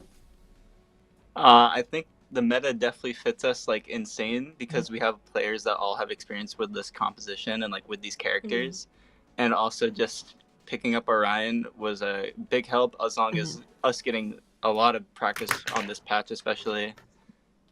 It's been a lot of really good scrims too. We've made really good practice, and we use our time efficiently. It is definitely wonderful to see the turnaround. The changes are very noticeable. I can definitely tell. Like, it's almost like it's a new team, but it's mostly the same players. Bringing on Orion is been a big help, but it also just kind of looks more like you guys are feeling yourself a little bit more, and that's awesome. Is there anything that you do want to say to the runners up for this tournament, Rift Guardians? I know there were a couple points in time where this match looked like it was threatening to be a lot closer than it ended up being. Do you have anything you want to say to Kat, the other tank player, or anyone else on that squad? I've known their tank player for like at least 5 years, so they're a pretty good friend of mine. So I was happy to play against them and also get my revenge, and as well as HK. HK's been one of my friends and teammates for a long time. So I love them, and I'm very happy with how they performed and how I performed against them as well. I love all these friendly rivalries that we're getting out here, honestly. I mean, I love how tight-knit that this community really is in the Overwatch scene. And having the chance to have you guys out here on the Calling All Heroes broadcast has been absolutely wonderful. I know I've absolutely loved to cast you guys. And CB, I bet you could say the same as well. 100%. I love casting, casting for my friends, and like you said, this whole community is very tight-knit. So yeah, getting to see NYXL Academy, a team where I've got a ton of friends popping off, seeing them do well means a lot to me. And again, congratulations, Kindred, for giving me something to watch, giving me some entertainment, being the ones to pop off and the ones to show your redemption arc, showing how things start. No problem. It was very fun. Well, you know what? We are so glad that you enjoyed it. It was an absolute treat to have you out here on the main stage today. Once again, congratulations to you guys. We'll let you go ahead and go celebrate with your team. I'm sure that they're really feeling this victory right now. So it's great to speak to you, Kindred, but we'll make sure to catch you off on the next side. Bye-bye. Thank you. Bye. Always wonderful to get to hear from Kindred. She's such a phenomenal player and always such like a positive influence as well, a positive energy about her that it just feels nice. I just really like her. I'm glad we got to do an interview with her, and glad she got to be the one to share how much this experience means to her and what winning feels like. And if you enjoyed the show, if you enjoyed everything that we had here from Calling All Heroes, be sure to support the scene and head on over to callingallheroes.gg to learn more about the program. And hey, maybe you can even sign up to be a player for the next minor or major tournament. You can head on over to start.gg to register for the next major coming up in July. I mean, NYXL Academy are going to be quite far ahead in terms of the circuit points, so you might have a little bit of ground to make up, but better late than never. Better to get in on this tight-knit community and just feel how good it is to compete with some of these other players here. And if you want some more Overwatch action outside of Calling All Heroes, be sure to tune in for Contenders next week, starting back up. I'm looking forward to that. The Tier 2 scene for Overwatch, the Path to Pro, is always fire, always something that you need to support and stay in tune with. That's the next generation of talent right there, and we love to see it. And we're actually going to get to see some of these NYXL Academy players in fact, the entire team in Overwatch Contenders coming up here. So definitely be on the lookout for that in the future. For sure. If you're an NYXL Academy fan, you don't gotta wait till July. You gotta wait till next week. So make sure that you guys are tuning in onto the Contenders channel for that. But not only do we have the gift of giving you more NYXL Academy, we also are doing a giveaway now on Twitter. We have some Corsair gaming equipment going on. So head over to @loadscreen.gg on Twitter to enter that giveaway. Only 30 minutes left to get your hands on some nice gear coming in. Of course, not only were we lucky enough to be sponsored by Corsair, we also had One Shot Energy here making this broadcast happen. There's so many wonderful people not only playing the game, but we also have the people behind the scenes, the production people, the TOs, the social media managers. It really takes a village to make these things happen. And of course, we want to thank you guys as well, the viewers, to come out to support this wonderful event. It has been awesome to be here. It's been both Tiny Shiny and CB. We look to seeing you guys on the Future Heroes program. Have a great night.